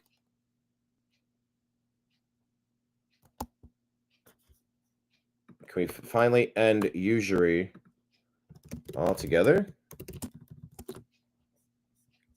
Usury is not good. What was the title of our show today? AOC and Anna Paulina Luna attack usury debt demons. America unifying against thieves? Yeah, it's just thievery. I am disgusted looking at my mortgage statement. Disgusted looking at my mortgage to see that 95% of what I'm paying is all interest. I'm an American and I bought a home in an America. Okay. I'm an American and I bought a home in America. Why isn't there an American mortgage policy that would be capped at 1% to just cover basic administrative costs? You know, loan transfers and updates and revisions and paperwork and processing and, you know, some general oversight and payment, this and that, whatever. Why are we paying 6%, 7%? Why is it all front loaded? Why are we paying all of the interest at the beginning instead of all of the principal? Why isn't it all principal? Why don't we have a policy that does that? The audacity to think we need to beg for the ability to purchase our own products at double or triple the rate by the time all the interest is paid. It's a racket, and I want to see it stop. I usually on my iPhone. You want to AOC her behind bars? Yeah, I mean, she has an illegal working on her camp. I think he just left. An illegal alien running her campaign or working on her campaign. So that's going to end interestingly. This is the post from Donald Trump about the tariffs, just in his own words. Canada is cheating the U.S. farmers on USMCA. In 2024, Canada retained tariffs on various U.S. goods, particularly in protected sectors like dairy that are operated under a supply management system. Some examples of Canadian tariffs on U.S. dairy outside of the limited quota include milk up to 43%, butter up to 98%, cheese up to 45%. These sky-high tariffs, 300 times. These sky-high tariffs are part of Canada's unfair, long-standing policy to shield domestic producers from foreign competition, especially in agriculture. Our great U.S. dairy farmers deserve fair treatment from Canada. Enjoy it while you can. This is a pretty decent Trump impersonation. I've seen him a few times. Austin Naso. And I like how he puts this together here, saying that what Trump always looks like and what he always sounds like. And this is a good analysis, the way that he Just here you go. Trump always looks like he just bumped into an ex-girlfriend. He's so defensive. He's like, me, I'm doing so well. You wouldn't believe it. Me? I have so many friends. More friends than probably anybody. I have more friends. I'm cycling now. I'm doing Peloton. We're doing Peloton. Peloton. Yeah, I picked up on to like zoom in on one word and highlight it. Peloton. Barack Obama. You got to like speed up the cadence too to say it fast and enunciate it with italics. That is a thing that I don't know that I was really incorporating into my impressions yet. Doing Peloton. He's kind of cute in a way. Like, him learning new information is adorable because he could be learning anything, like the simplest thing, and he's so genuinely curious, but he doesn't get it. Like, he could be learning about fractions, and he's like, that's incredible. So you're saying the numerator is always on the top? And they never put it on the bottom. They don't do that. Why? They don't do that. They don't put it on the bottom. And China, does China know about fraction? Trump always looks like he just bumped into an ex-girl. China. Oh, that was perfect timing, Kenneth. Solid impression. That's a good one. This is building. Yeah, just a reminder, as we're getting to the bottom of the files, Epstein, Diddy, JFK, MLK, RFK. Don't forget 9/11. 7, a 47-story Building 7 skyscraper that fell on the afternoon of September 11. Fell. The government says that fire brought it down. However, 1,500 architects and engineers concluded it was a controlled demolition. I'm a Architects and engineers for 9/11 truth. structural engineer. I'm a New York City correction officer. I'm an Air Force pilot. I'm an architect of 20 years, a member of the American Institute of Architects, and have been studying steel-framed, fireproof buildings for about that long. Fires in high-rises have never brought down a steel-frame high-rise building at all, ever. In the case of Building 7, it collapses straight down into its own footprint at free-fall speed in the first 100 feet. It's dropping, as you can see, symmetrically, smoothly, at free-fall speed in the first 100 feet, 2.5 seconds.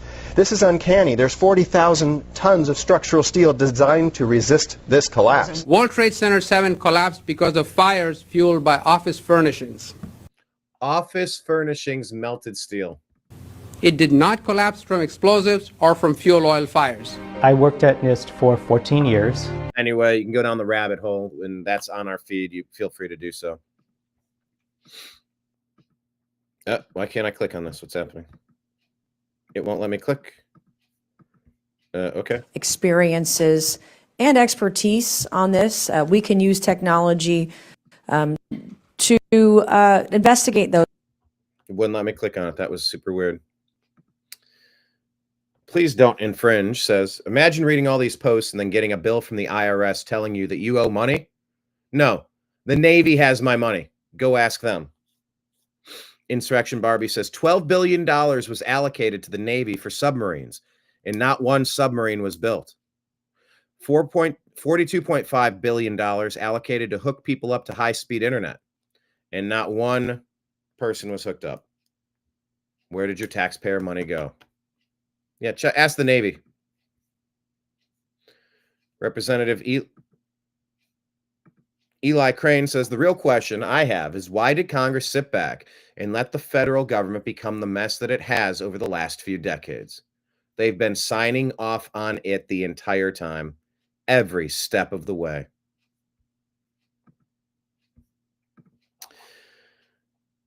Elon says an investigation has found 5 Act Blue funded groups have been responsible for the Tesla protests, Troublemakers, Disruption Project, Rise and Resist, Indivisible Project, and Democratic Socialists of America. Mindy Robinson says, I'm shocked. Shocked, I say. Question of the day. What's that phrase from? I'm shocked. Shocked, I say. There's only 2 things certain in life anymore. That leftist protesters are always bought and paid for, and mass shooters are always previously known to feds. Check this out. American Values PAC is saying that RFK Jr. will sit down with some of the biggest culprits in the American food scene. Are you ready to see corporations held accountable for poisoning our kids?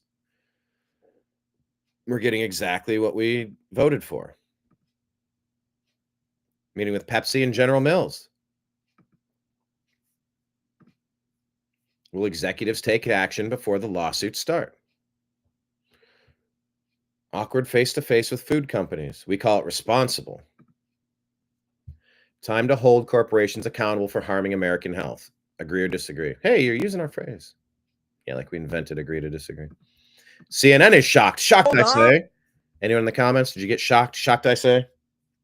Oh, God, there's so much wrong with 9/11. Epstein diddy dum diddy do. Yeah, fell. Yeah, Building 7 fell. No, Gene Hackman maybe fell. Nobody got the movie line? That's from Casablanca. I'm shocked. Shocked, I say. 9 of the number 9, the number of completion 11, the number stands the Masonic number. Yeah, I mean, well, 911 is also the emergency number that you call too. I mean, it's very symbolic. CNN shocked, I say, that 54% of Americans support DOGE efforts to cut government waste. Who is the 46% that's not in favor of cutting waste and stealing less from us? That's wild. Hold on 1 second. Whoa! Americans on Trump and Joe's efforts. Musk and Doge should influence government spending and operations. Look at this.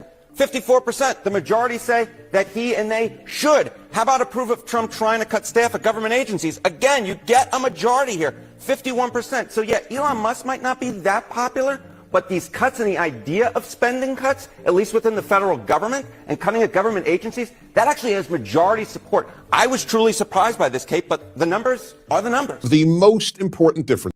There you go. I'm shocked the numbers aren't higher, if we're being honest. We're spending Here's John Kennedy talking about NPR. $500 million a year, $14.5 billion over time to give to people at the Corporation for Public Broadcasting and NPR and NPS to participate in opinion journalism, which they're entitled to do. But they can't do it on the taxpayer dime. Yeah. They're doing it on the taxpayer dime, but they shouldn't be able to. Says they bought their headquarters for $200 million. They pay their chief diversity officer $320,000. Cut that person out immediately. And they pay radio hosts over $500,000. Man, I want to go work there. That sounds good to me. All right, that's what I wanted to show you. Oh, jeez. Where's the one? Is this the one? Nope, the one before this. This is okay. This is what we'll get back to. This will be our moment of Zen. I keep calling it that. I don't want to like take it.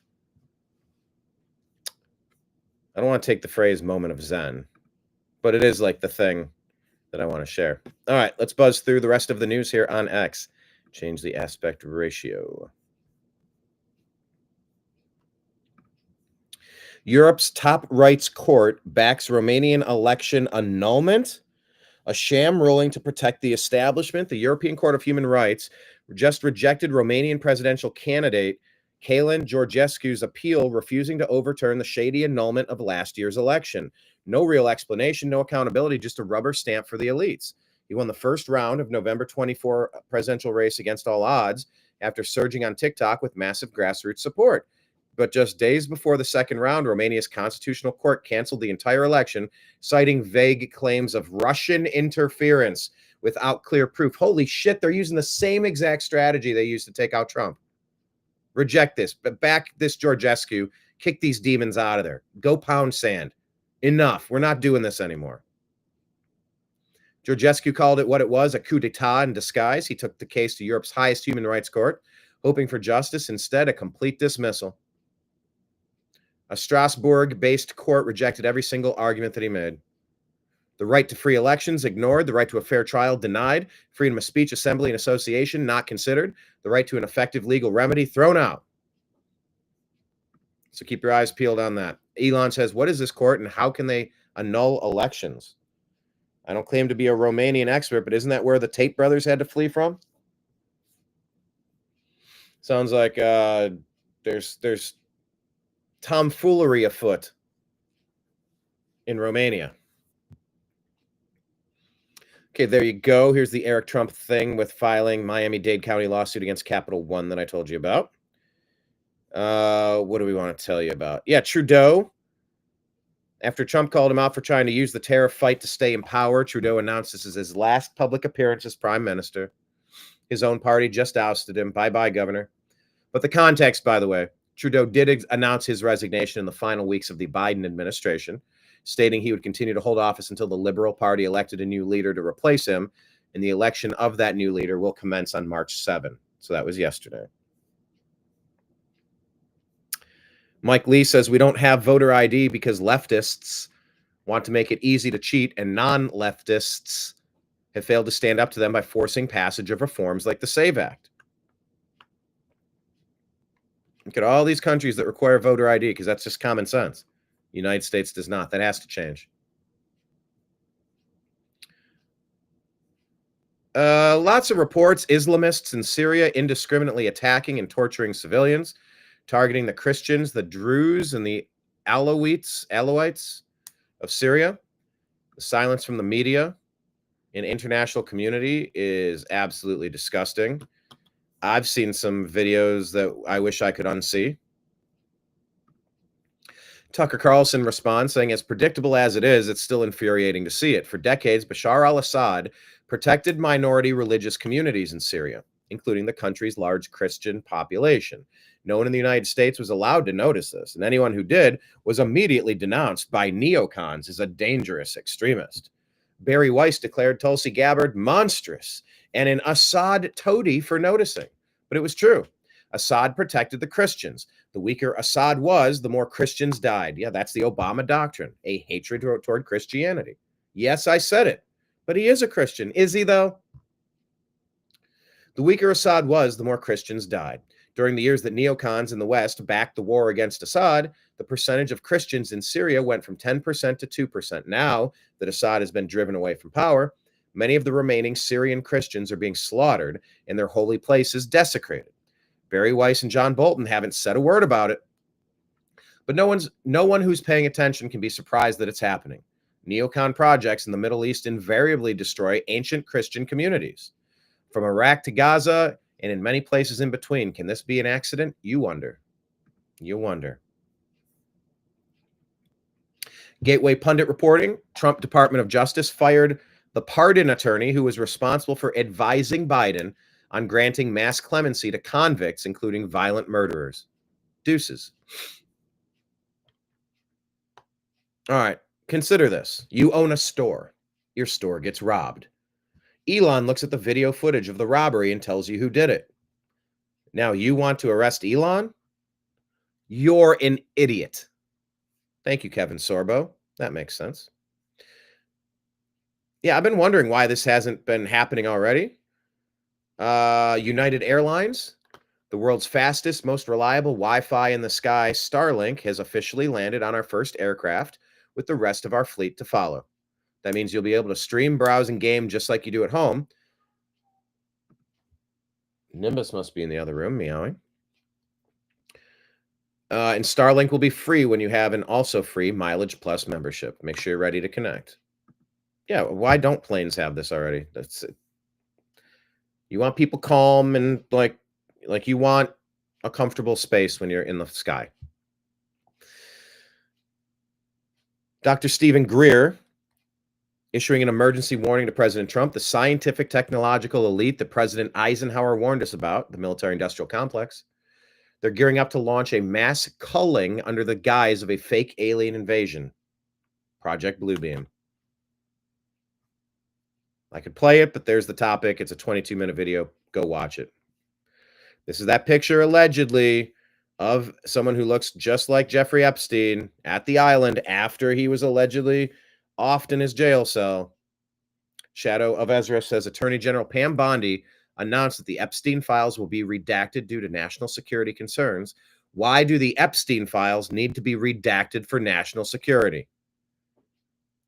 I think your excuse just gave you away. I am done with Pam Blondie. Done with her. Canada Liberals have voted to replace Trudeau as Prime Minister. Oh, it's been such a pleasure destroying your country. Tulsi Gabbard said at the border yesterday that the Biden administration caught over 100 known terrorists that entered illegally, and only 8 were either deported or remained in custody. The rest of them were released back into our country. It's literally treason. 21, according to Wall Street Apes here, 21 million people came across the border illegally under Biden's administration. Just in 4 years, that's insane. By the way, it's 30 million because those are the ones you counted. There are getaways, and there's ones you weren't even able to notice. 30 million. Over 4,000 people who came across our borders using an ISIS-affiliated network. National Counterterrorism Center identified those individuals. There were hundreds of them who were either known terrorists or associated with known terrorists. A little over 100 of those people were arrested in 24. Of those who were arrested, only 8 deported or remained in custody, only 8. The rest were released back inside of America. Tulsi also says they're targeting the cartels and more terrorists that entered America. Democrats can never win an election again. You should put win in quotation marks. Win. We wear that shit. That shit is ugly as fuck. Here's a racist lady accosting a white lady. That shit is ugly as fuck. We wear that shit. You're not ugly as... What are you saying? You're not ugly? She's ugly. Okay. That's a bold strategy. Let's see if that pays off for you. It's great. Take that shit out now. Are you being for real? Take that shit out now. Okay, what's your problem? Take that shit out now. We're just in the store. But take that shit out now.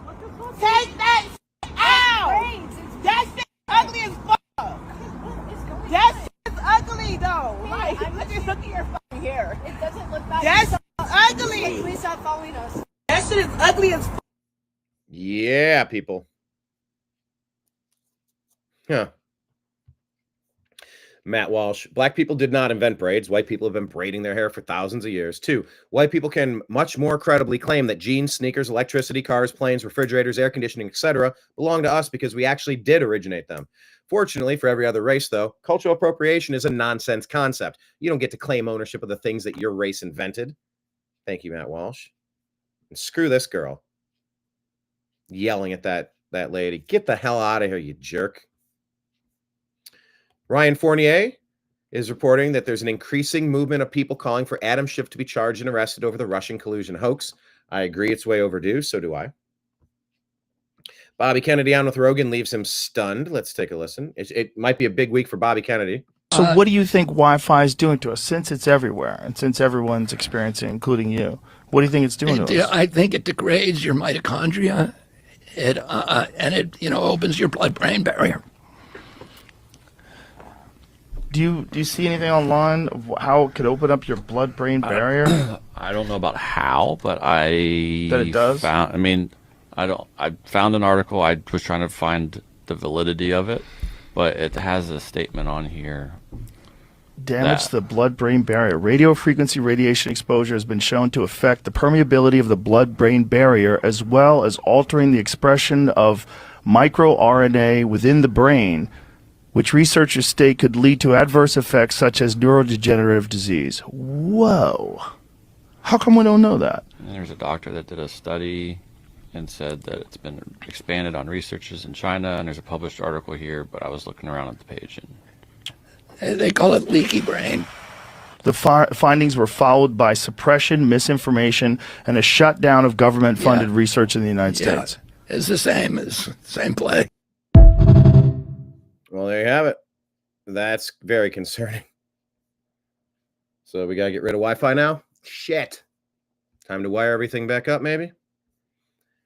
Yeah, and when you thought the Democrats couldn't get any more cringe, oh, they find a way. Oh, they know how to find a way. This was a professional UFC fighter, Chito Vera, was working on his truck as a man with what appears to be a knife tried approaching him. He immediately recognizes the danger and pulls out a shotgun from his car to deter the threat. Always be ready. Keep your head up.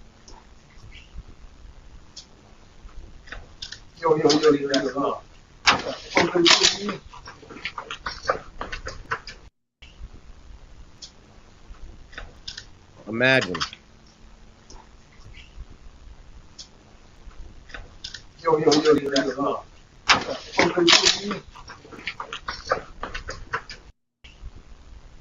I mean, this is what you need to do.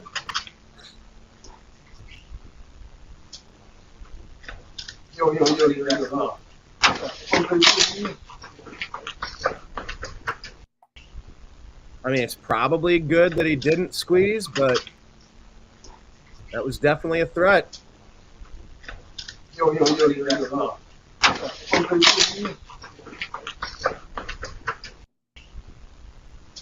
Anyway, I love self-defense. I can't stand. Courthouse News Service here saying that the Second Circuit eradicated Amish fight over New York's school vaccination mandate.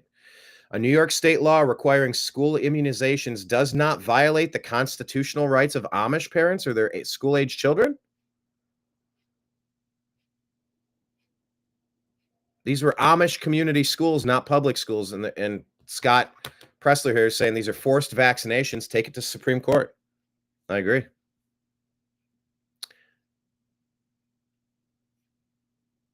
Okay, Revolver News is reporting that Perkins Coie agreed to represent Ray Epps in his lawsuit against Tucker Carlson.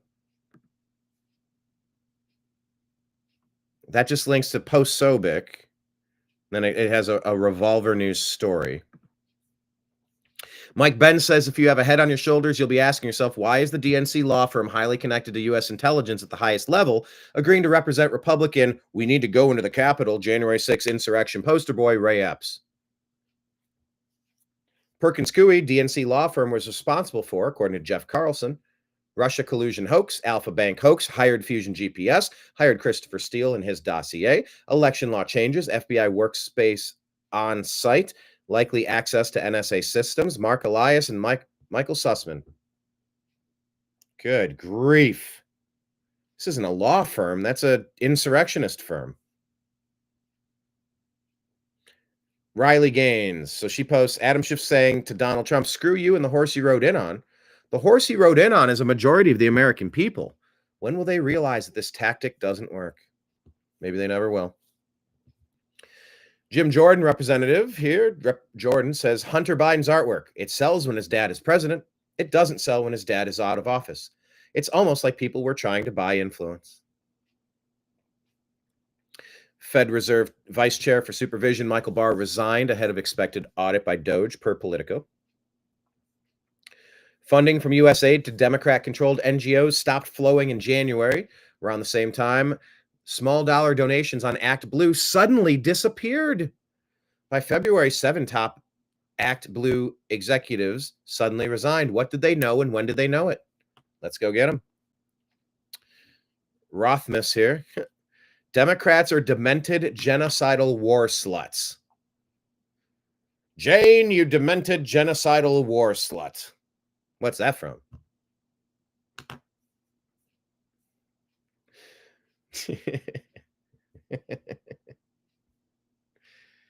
Oh, boy.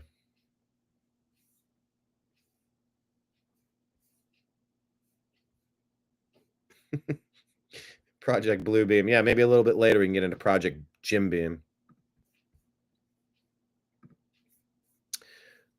I continue here. Democrats are demented, genocidal war sluts. That's hilarious.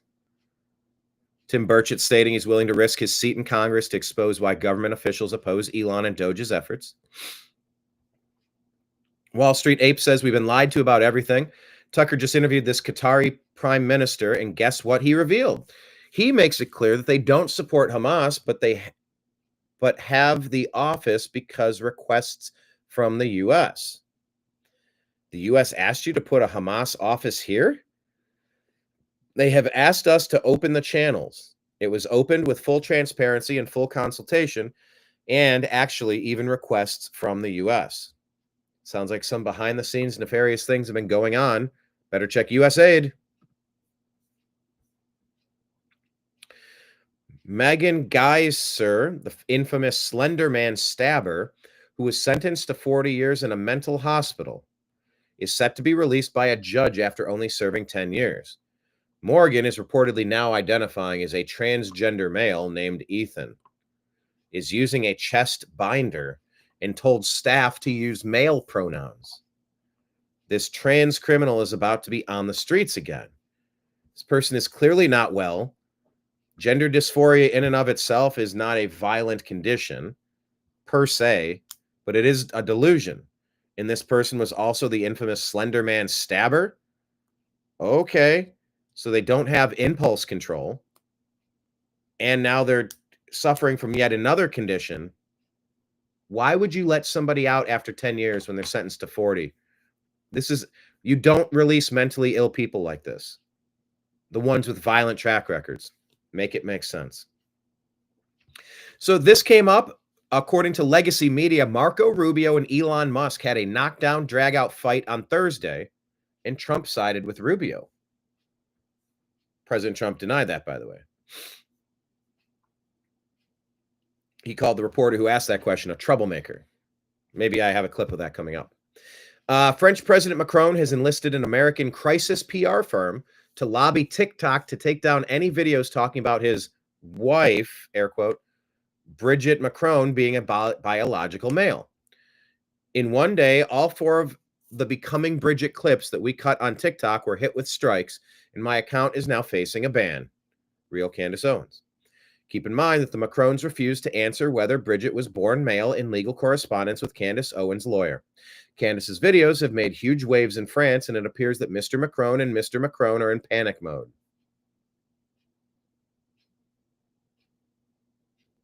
Is that what's going on? She staked her entire reputation on it. An American Airlines bathroom flight attendant has pled guilty to recording underage girls in airplane bathrooms. Estes Carter Thompson III was caught secretly filming a 14-year-old girl using the bathroom by taping his phone to the back of the toilet. Investigators were shocked to find that Thompson had videos of children, 7, 9, 11, 14, from other flights. Finally caught in late 2023. He noticed a girl was waiting for the bathroom and told her to come with him to the first-class bathroom. Before entering the lavatory, Thompson said he needed to wash his hands. When inside, he taped his phone to the seat. Is this... And how and when? The girl didn't notice the phone until she got up. She took a picture to show her mother. The mother then told her father, who confronted Thompson in the back of the plane, where a kerfuffle went down, according to the family's lawyer. Thompson faces 20 years in prison for child exploitation. A massive trove of child abuse has been found on electronic devices. I am totally fine with death penalties for people that are going to be creeping on kids. Just when you thought this person couldn't get any dumber. If you really want to know who the criminals are in this country, you can... Oh, yeah? Let's hear it. Google it. You don't... Jasmine crock of shit. ...have to trust me. But the people... Okay. Well, that's good, because I don't. People that commit 80% of the most violent crimes in this country... 80% of the people who commit the most violent crimes in this country... ...are white supremacists. Let me... White supremacists? Huh? No, I'm not buying that. Make sure y'all got the facts. Most extreme crimes that take place in this country are committed by white supremacists. 80%. Who in the hell is clapping at that crap? If you really want to know who the criminals are in this country, you can Google it. You don't have to trust me. That's not true. Oh, she's the worst. What a racist. There you go. Head of the Justice Department's pardon office. Her name is Liz Oyer. She was just fired. The one that told Biden to release violent people. This is what I said. Trump responding to the reporter's question about Elon and Rubio having a dust-up. No clash. I was there. You're just a troublemaker. And you're not supposed to be asking that question because we're talking about the World Cup. Elon gets along great with Marco, and they're both doing a fantastic job. There is no clash. Mr. President, Who are you with? Who are you with? NBC. Oh, no wonder. That's enough. NBC. Who has more authority, Elon Musk or the cabinet secretary? Any other questions about the World Cup? NBC. Leave it to NBC. Yeah, I love who are you with? He's like, oh boy, here we go. Speaker Johnson talking about the AstroTurf sabotage by Democrats at town halls. But with regard to the town halls, look, I mean, we have Republicans who want to go out and be among their constituents and hear their concerns and dialogue with them. It's a big part of the job. But the problem is they're being ambushed right now by what are some, in many cases, paid protesters. You've got George Soros-funded groups. They're very well organized. That's one thing Democrats do very well, is this organization, right? And they go in, they go an hour or two early before the event. They fill all the seats. And so the actual constituents of these Republican members can't actually make it into the arenas. And so it's not a productive dialogue at all. They're just walking into an ambush. So we've encouraged our members to think thoughtfully about that. There are a lot of ways now with technology to be in constant dialogue with your constituents. You can do telephone town halls and get 10,000 people on the phone at the same time. You can have small group meetings with industry or organization groups or various parts of your community, and it'd be very productive. So we want to do the job, do it well, do it efficiently and effectively, and walking into a staged production like that doesn't serve anyone's interest.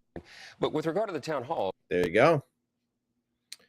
Yep, Fed Vice Chair Michael Barr resigning ahead of the expected audit. Mario Nafal says his resignation raises questions about upcoming regulatory scrutiny. Hodge twins want to talk about this. Les Wexner gave Jeffrey Epstein power of attorney over his entire estate. Wexner's estate currently worth approximately $8 billion. The owner of L Brands, Victoria's Secret, Bath & Body Works. He's alive and fully uninvestigated. Maybe we could actually investigate. FEMA has, according to Matt Van Swole, FEMA has fired 3 more supervisors connected to the directive to skip homes that have Trump signs. Acting Director of FEMA, former Navy SEAL Cameron Hamilton, wrote in a letter this week, this type of behavior will not be tolerated at FEMA. Scott Pressler putting out here, the U.S. debt clock has now been updated to not only include Doge, but also savings per taxpayer. Doge savings, $175 billion. Savings per taxpayer, $1,558. Thank you, Elon Musk. This is historic. Debt clock and the Doge clock. Yeah, and cap the interest rates and stuff. This debt is, it's all interest. Like, haha, we got them. They're our slaves forever. How about no? How about no, we're not? We should hate usury and abuse. It's debt slavery. I'm sick of it. I'm sick of it. It is so manipulative. It is so vile. It's so unnecessary. The banksters. Tick Segerblom, commissioner for Clark County, Nevada, according to Libs of TikTok, admitted that he's both a communist and a minor attracted person. He also thinks there's nothing wrong with kids attending drag shows. Hang on, does he say that in this video? Being a communist is not illegal. Being a communist is not illegal. Yeah, but you shouldn't be holding office in a republic if you want to be an open communist. This guy's a minor attracted person, aren't you? And drag queens and little kids, that's a nice start. Why don't you pay your fair share in taxes? He just admitted he's a pedophile. Drag queens are not pedophiles. Drag queens are for nightclubs. You just said you are a minor attracted person. You put drag What's your problem with the drag queens? What's your problem with the drag Because queens? they're with children. They don't belong in front of children. It's a nightclub activity. Wait, let him answer. He did say yes. You're a minor attracted person. He said yes. That's a nice start. Why don't you pay your fair share in taxes? He just admitted he's a pedophile. And drag queens and little kids, that's a nice start. Why don't you pay your fair share? This guy's a minor attracted person, aren't you? And drag queens and little kids. This guy's a minor attracted person, aren't you? Yes. Okay. Leaked audio from days after the 2016 election before Trump's inauguration. Biden calls Poroshenko, then head of the Strait of Ukraine, and threatens him with assassination if he cooperates with the incoming Trump administration. Overdrive to clean up loose ends. It's on November OAN. 16, 2016, 2 weeks after Donald Trump's victory, Joe Biden is on the phone with Poroshenko. His voice tenser now than before. This is getting very, very close. What I don't want to have happen, I don't want Trump to get in the position where he thinks he's about to buy onto a policy where the financial system is going to collapse and he's going to be looked to pour more money into Ukraine. That's how he'll think about it before he gets sophisticated enough to know the details. In other words, Biden does not want Ukraine asking for more money from Trump. Doing so would cause Trump to look into the details. So anything you can do to push the Privat Bank to closure so that the IMF loan comes forward, I would respectfully suggest is critically important to your economic as well as physical security. Critically important to your physical security. Important to your economic as well as physical security. That's a death threat right there. Here's more from the Green Monster, Wide Awake Media, saying in Texas, a single hailstorm has wiped out this multi-million-dollar solar park in a matter of minutes, contaminating the soil with hazardous materials such as lead and cadmium. But don't worry, we're saving the planet. My God. I'm all for trying some stuff, but you got to have something in place. Wiped out all of this multi-million-dollar solar park in a matter of minutes? There's no way to like deploy a shield if you get like a hail alert or something? Mila Joy saying Elon Musk's bombshell, did Uncle Sam bankroll the COVID apocalypse? I've reported on this before, but it's worth repeating. Buckle up, folks. Elon Musk, the billionaire brainiac, Trump's right-hand man and arguably the most powerful voice on earth, just tossed a Molotov cocktail into the global chat. He's not whispering this one. Musk says the U.S. government didn't just fumble the COVID-19 playbook. They wrote the check that birthed the virus, igniting a wildfire of death and chaos that scorched millions worldwide. This isn't a fringe tweet from some random keyboard warrior. It's Musk, the Tesla titan, the SpaceX trailblazer, the guy who bends reality and has the president's ear. When he talks, the world listens. And this time he's screaming. The feds might have funded the pandemic that flipped humanity on its head. Picture it. If Musk's on the money, this isn't just a scandal, it's Armageddon-level accountability time. The notion that Washington bureaucrats greenlit a virus that gutted economies, filled cemeteries, and broke hearts on a planetary scale should stop us dead in our tracks, mouths agape, demanding answers, millions dead, trillions lost, all potentially tied to a government's lab loose purse strings. This isn't news. It's a history-shattering sledgehammer that makes Watergate look like a toddler's tantrum. Elon saying, did you know that U.S. aid, using your tax dollars, funded bioweapons research, included COVID-19 that killed millions of people?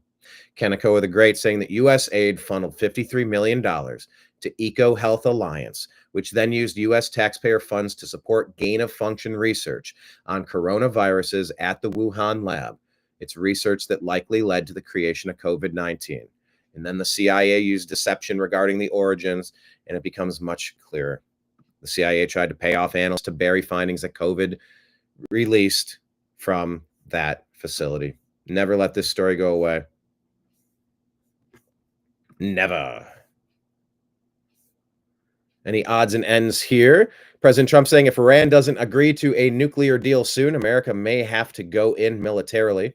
Brian Cates posits the people who run South and North Korea, South Vietnam, Taiwan, Pakistan, Iran, Ukraine, and other strategy of tension nations utilized for forever wars and forever conflicts.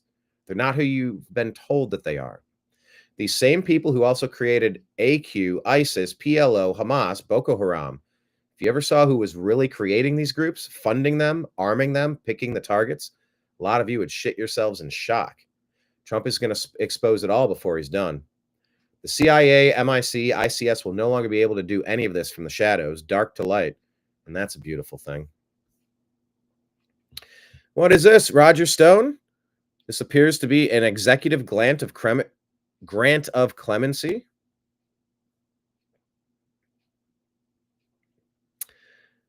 Roger Stone says, it's incredible that the mainstream media, no, that's the lying legacy media, continues to say that Trump commuted Stone's sentence. but failed to report that I was granted a full and unconditional pardon because the case against me was a fraud and because the judge withheld exculpatory evidence and that demonstrated I had participated in neither Russian collusion nor WikiLeaks collaboration. So there you go. Roger Stone, a full and unconditional pardon. February 20. Hang on, what's the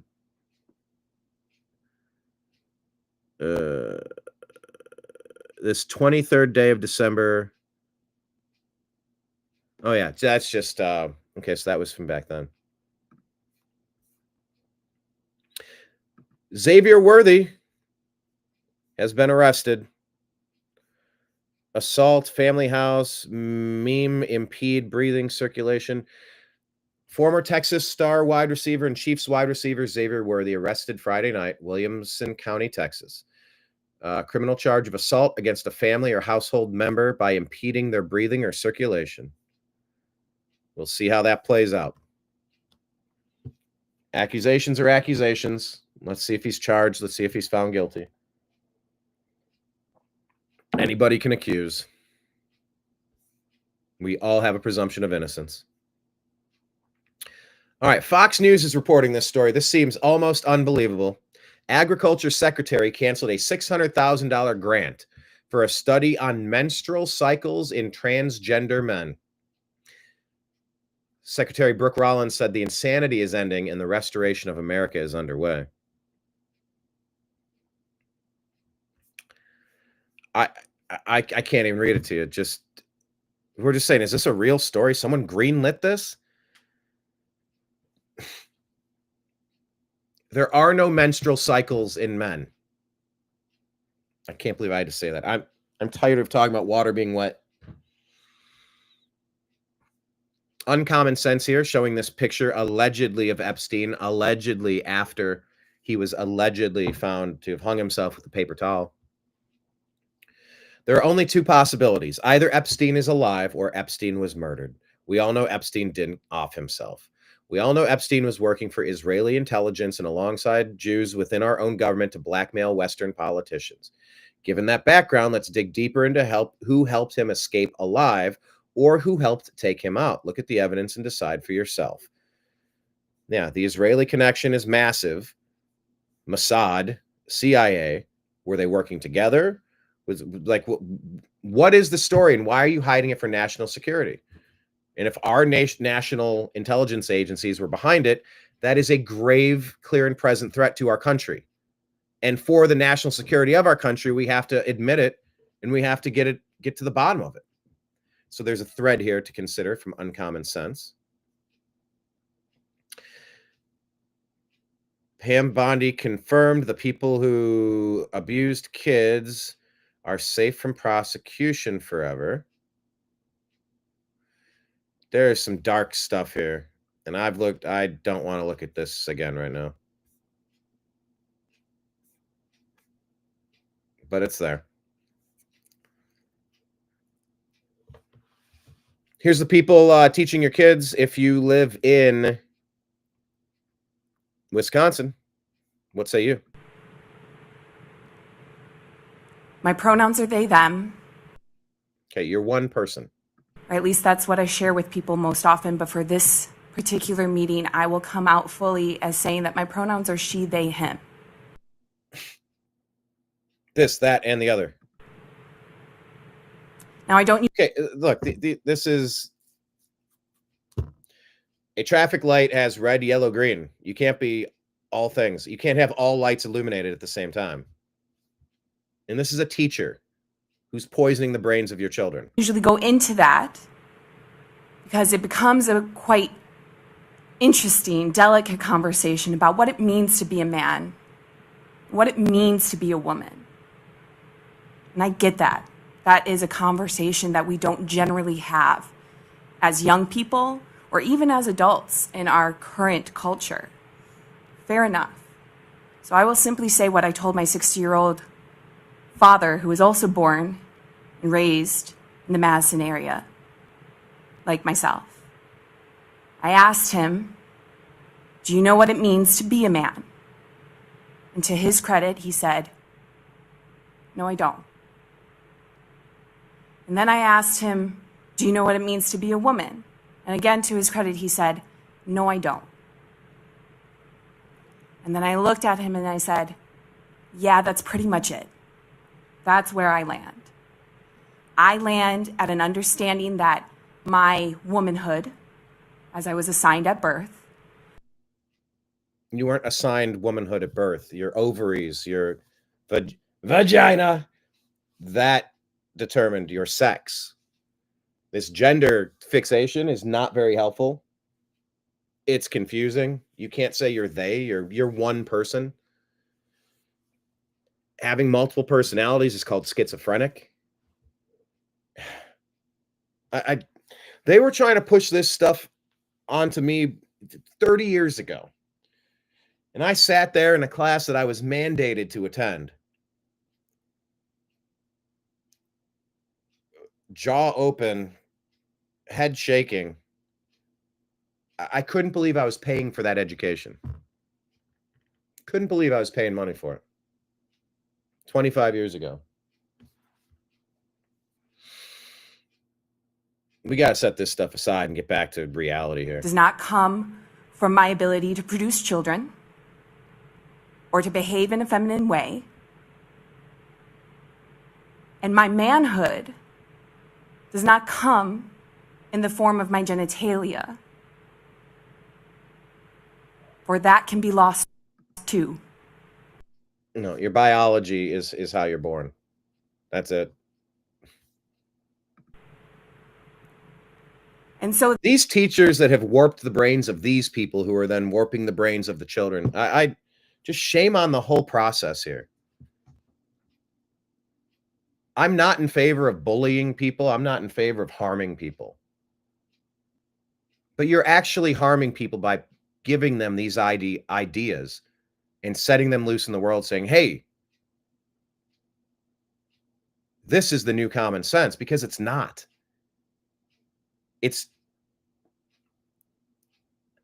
I identify as red, yellow, green. I stop, I clear out the intersection, and I go. No, you really don't. I mean, there's a tiny portion. There's a tiny portion of people who are born without sex organs, intersex or something like that.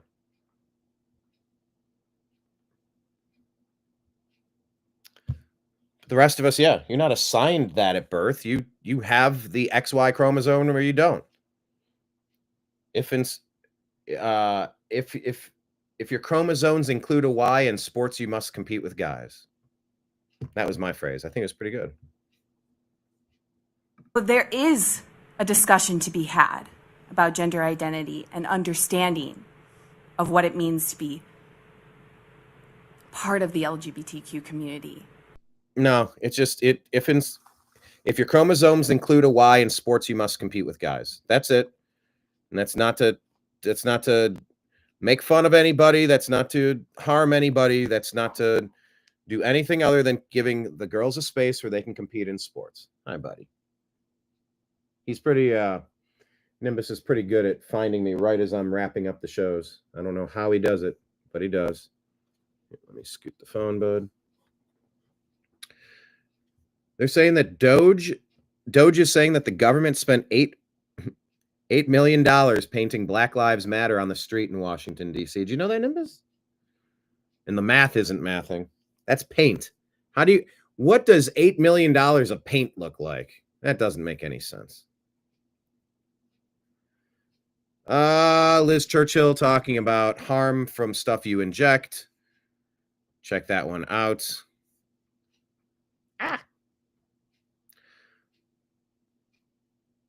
Howie and RFK having a conversation. Howie said, they never said that if you take this, you won't get COVID. And RFK's like, yeah, I saw a tape yesterday of them all saying it. Can I play it for you? Wait.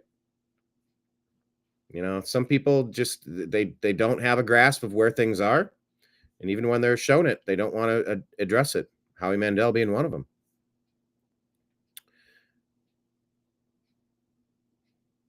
Ooh, this is great. This hoax needs a name, says Scott Adams. Republicans keep saying Biden doesn't need Congress. He can stop what's happening at the border all by himself. Can you fact check that for us? Because we here all know that's not true. Republicans have been saying, largely wrongly, right? Because I hate when people say right. Largely wrongly, right? No, not right. Some of the most manipulative people out there pushing lies always use the word right. They will often say right. Largely wrongly, right?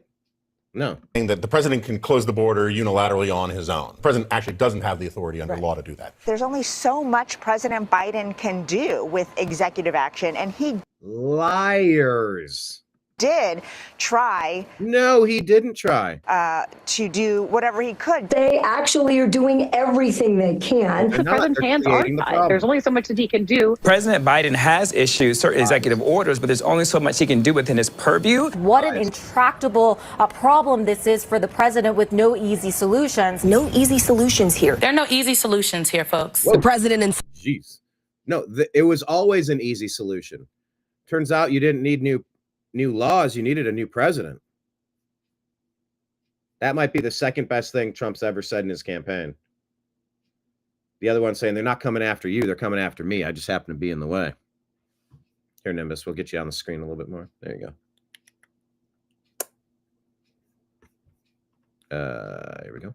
this thing, there's only so much he can do without Congress. How much can actually be done quickly without Congress acting? How would this happen without the power of the purse, without Congress getting involved? They need Congress to act to fix the broken immigration system. This cannot happen without Congress resourcing this. There's only so much a president can do with his pen and his phone. His pen and his phone. Oh, man, there's an Obama callback. Wall Street Ape saying it's so crazy this is allowed to continue. Pelosi just bought shares and calls of a company called Tempest.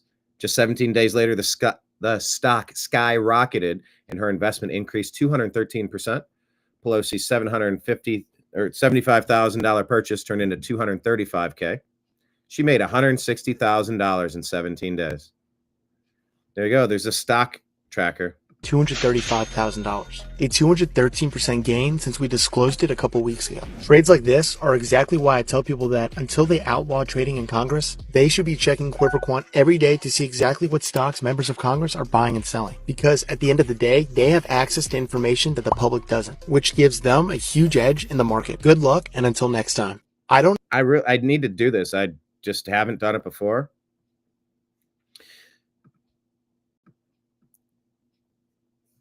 This is Joe Rogan explaining why he thinks Democrats don't want to fix LA's homelessness crisis. Actually, I'm going to share this. Do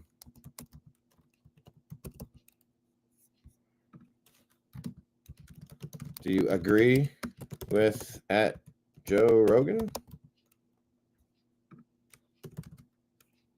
on why Democrats don't want to fix the homelessness crisis?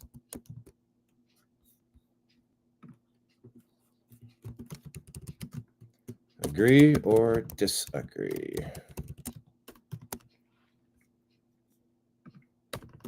There we go. Let's take a listen. Do Democrats really want to fix the problem? Downtown LA is fucked.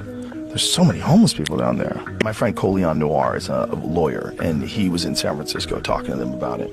And he was like, what is the problem here? Is it a lack of funding? And this guy was talking goes, no, the opposite. The people that are on these homeless commissions, they're making hundreds of thousands of dollars a year. Mm-hmm. Some of them are making $250,000 a year. And they're out there, well, we're doing our best to outreach and...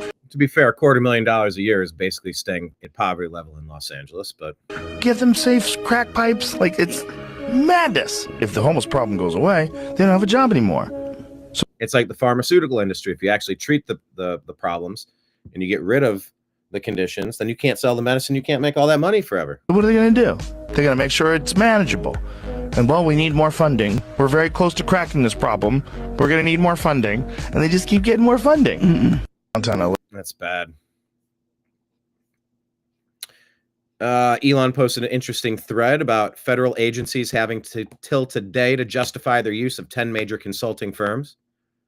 CGI Federal, General Dynamics, Accenture, Booz Allen Hamilton. If they can't prove that these firms are mission critical, their contracts will be cut. That means putting billions in contracts at risk. Let's get into it. There's a thread if you'd like to take a look. Laura Loomer says, okay, I'm convinced there's a Gen Z staffer who is secretly on GOP payroll, advising the Democrats to make these cringe videos. All right, besties. We are not chasing the bag. We are the bag. Yeah, okay. Chicago Ray saying, just saying, it's been 31 days since Pam Bondi was sworn in. There's been no indictments, no subpoenas, no arrests yet for anyone involved on J6, COVID, Russian collusion, lawfare against Trump, to name a few. Is anyone else getting impatient? We said Pam Bondi is easily the biggest disappointment in the second Trump term. It's time to replace her immediately. The crimes are obvious. Her ever-changing excuses have worn thin. We need an attorney general to start dropping indictments yesterday. This is madness. Nick Sortor reporting here that the director of national intelligence, Tulsi Gabbard, has told officials in the DEI office to resign immediately or be fired per their attorneys. They should have taken Elon's buyout offer. We warned them. Leading report says Representative Al Green has accused Speaker Mike Johnson of kicking him out of Trump's address to Congress due to his skin color. Kevin Sorbo says no, he was being annoying, disrespectful, and refused to sit down when told. By the way, Johnny Midnight here is calling him a sex predator, currently serving in Congress, who abused Lucinda Daniels in May of 2007, then bribed her with $875,000 using the secret slush fund that U.S. Congress appropriated that paid more than $17 million. News begins right now with a breaking news alert. Breaking story we've been watching all afternoon. Local Congressman Al Green takes to social media to respond to a lawsuit involving him, a former employee, and a romantic encounter the two had 10 years ago. Robert Arnold is live in the newsroom with why this case, which is already resolved, is back in the headlines today. Robert? Well, this came after a political blogger on Saturday resurrected a 2008 lawsuit involving Congressman Al Green and a former staffer. First, a little background. The former staffer accused Green of forcing a sexual encounter. Green denied the claims and filed a lawsuit of his own. That lawsuit was settled 9 years ago, with both parties stating they regretted the circumstances that led to the dispute. However, when the issue was brought up again on Twitter over the weekend, the congressman and his former aide decided to send another statement to the Washington Post. It reads in part, "In the present climate, we wish to jointly quiet any curious minds about our former and present relationship with one another. We are friends and have long been friends. At an unfortunate time in our lives, when both of our feelings were hurt, we hastily made allegations and charges against one another that have been absolutely resolved. As consenting friends, we both regret our former claims and have since then maintained our respectful friendship. We are friends." Now, that statement was signed by both Congressman Green and his former staffer. Live in the newsroom, Robert Arnold, KPRC, Channel 2 News.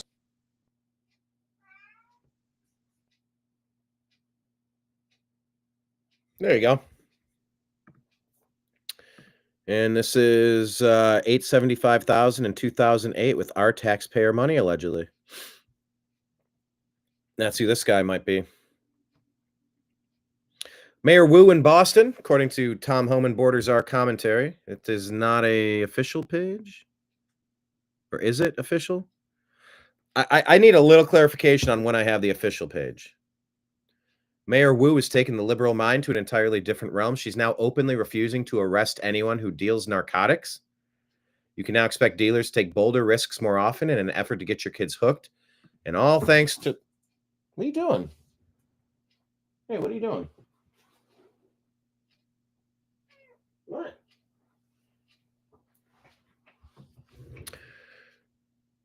Boston is about to hit an entirely new low. I really can't stress this enough. Drug dealers will no longer face arrest, but will instead receive treatment. Supporters call it reform. Many say it sends the wrong message that dealing drugs in Boston now comes with no consequences. This guy, some random dude in Ukraine, feels it's appropriate to make a video blaming Donald Trump and J.D. Vance for failing to protect him. When did we normalize that the U.S. taxpayer was funding the entire world's defense? This dude doesn't pay taxes here for those weapons. He has absolutely no right whatsoever to blame or criticize anyone in America for the truly unfortunate failure of his own government to defend his country and people. Why is this in any way controversial? Matt Van Swell shared this one. I'm not going to play it for you, but you get the point. DC Drano saying, isn't it weird how Joe Biden would broadcast dozens?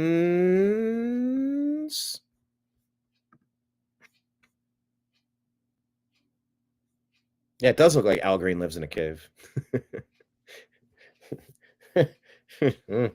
Isn't it weird how Joe Biden would broadcast dozens of times from his fake White House set, but Trump hasn't done it once? Every press conference from Trump is either in the Oval Office or somewhere else in the White House. What the hell was Biden doing? Sonny Hostin just openly called for violence on The View. But it didn't unite them all because 10 Democrats voted to censure Green. Wow. Do you want a list of the 10? Do you want to hear their names? Yes, I do. Yeah, he earned it. Why go after them too? Go after the Republicans. Because they don't know how to fight and be part of an opposition party. Representative Green gave them the example. The Democrats are not meeting the moment. It is very clear that Medicaid is on the table. It is very clear that Social Security is on the table. It is very clear that people will die.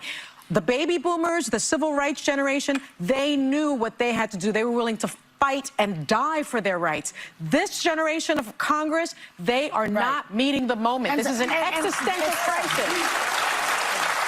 And also, I might point out, some of them are from the most liberal states like New York, Hawaii, California. They should be ashamed of themselves. Okay, They should have all walked out with him.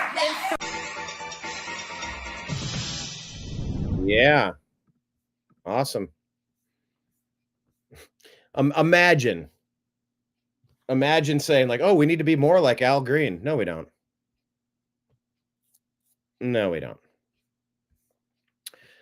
Speaker Mike Johnson, though, I played this clip, but MJ Truth Ultra was just saying they're being ambushed by paid George Soros protesters. But this is what I don't understand, he says. If Soros is such a threat to America, why can't the U.S. government strip him of citizenship, exile him, or at the very least banish his organizations from the U.S.? We have the presidency, the House, and the Senate. Why not sanctions? The U.S. Treasury's Office of Foreign Assets Control, OFAC, can freeze assets and prohibit transactions for individuals deemed threats to national security or involved in illicit activities.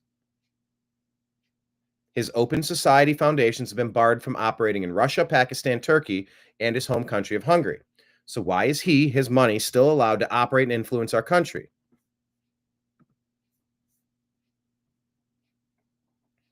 I don't know who Rogan's guest is here, but he's saying if you can't clap, well, kind of commenting on what he saw during that speech in front of the joint session of Congress. It's wild life right now. What is like the Democrats are now the Republicans. Yes, it's wild. They're the ones trying to control speech. They didn't even clap for the little kid. No. That was bullshit. They didn't clap for the little kid. They didn't clap for the lady who got fucked up by that volleyball player that was a dude. They didn't clap for Lake and Riley who got murdered by the illegal immigrant. It was crazy. It's just we're so divided. It's so you can't clap for a little kid who survived cancer. What the fuck is wrong with you? Yeah, where your heart at? Like he's on their side, so you can't clap for this little kid. Like you're upset. Yeah. This little kid's watching you not clap at him. Yeah, that's crazy. That's a little child. Yeah, hurting his heart. A child with cancer, and you can't put your shit aside to give that kid some love. That's crazy. Yeah, that's we have to stop the division in this. It's truly deplorable. Yeah, Gunther Eagleman saying Schiff needs to be charged for the Russia collusion hoax. It cost us $32 million.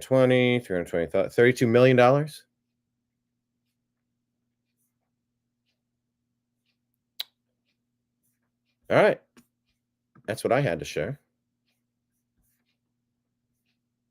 Whew. All right. Thank you all for joining today. Appreciate having you around.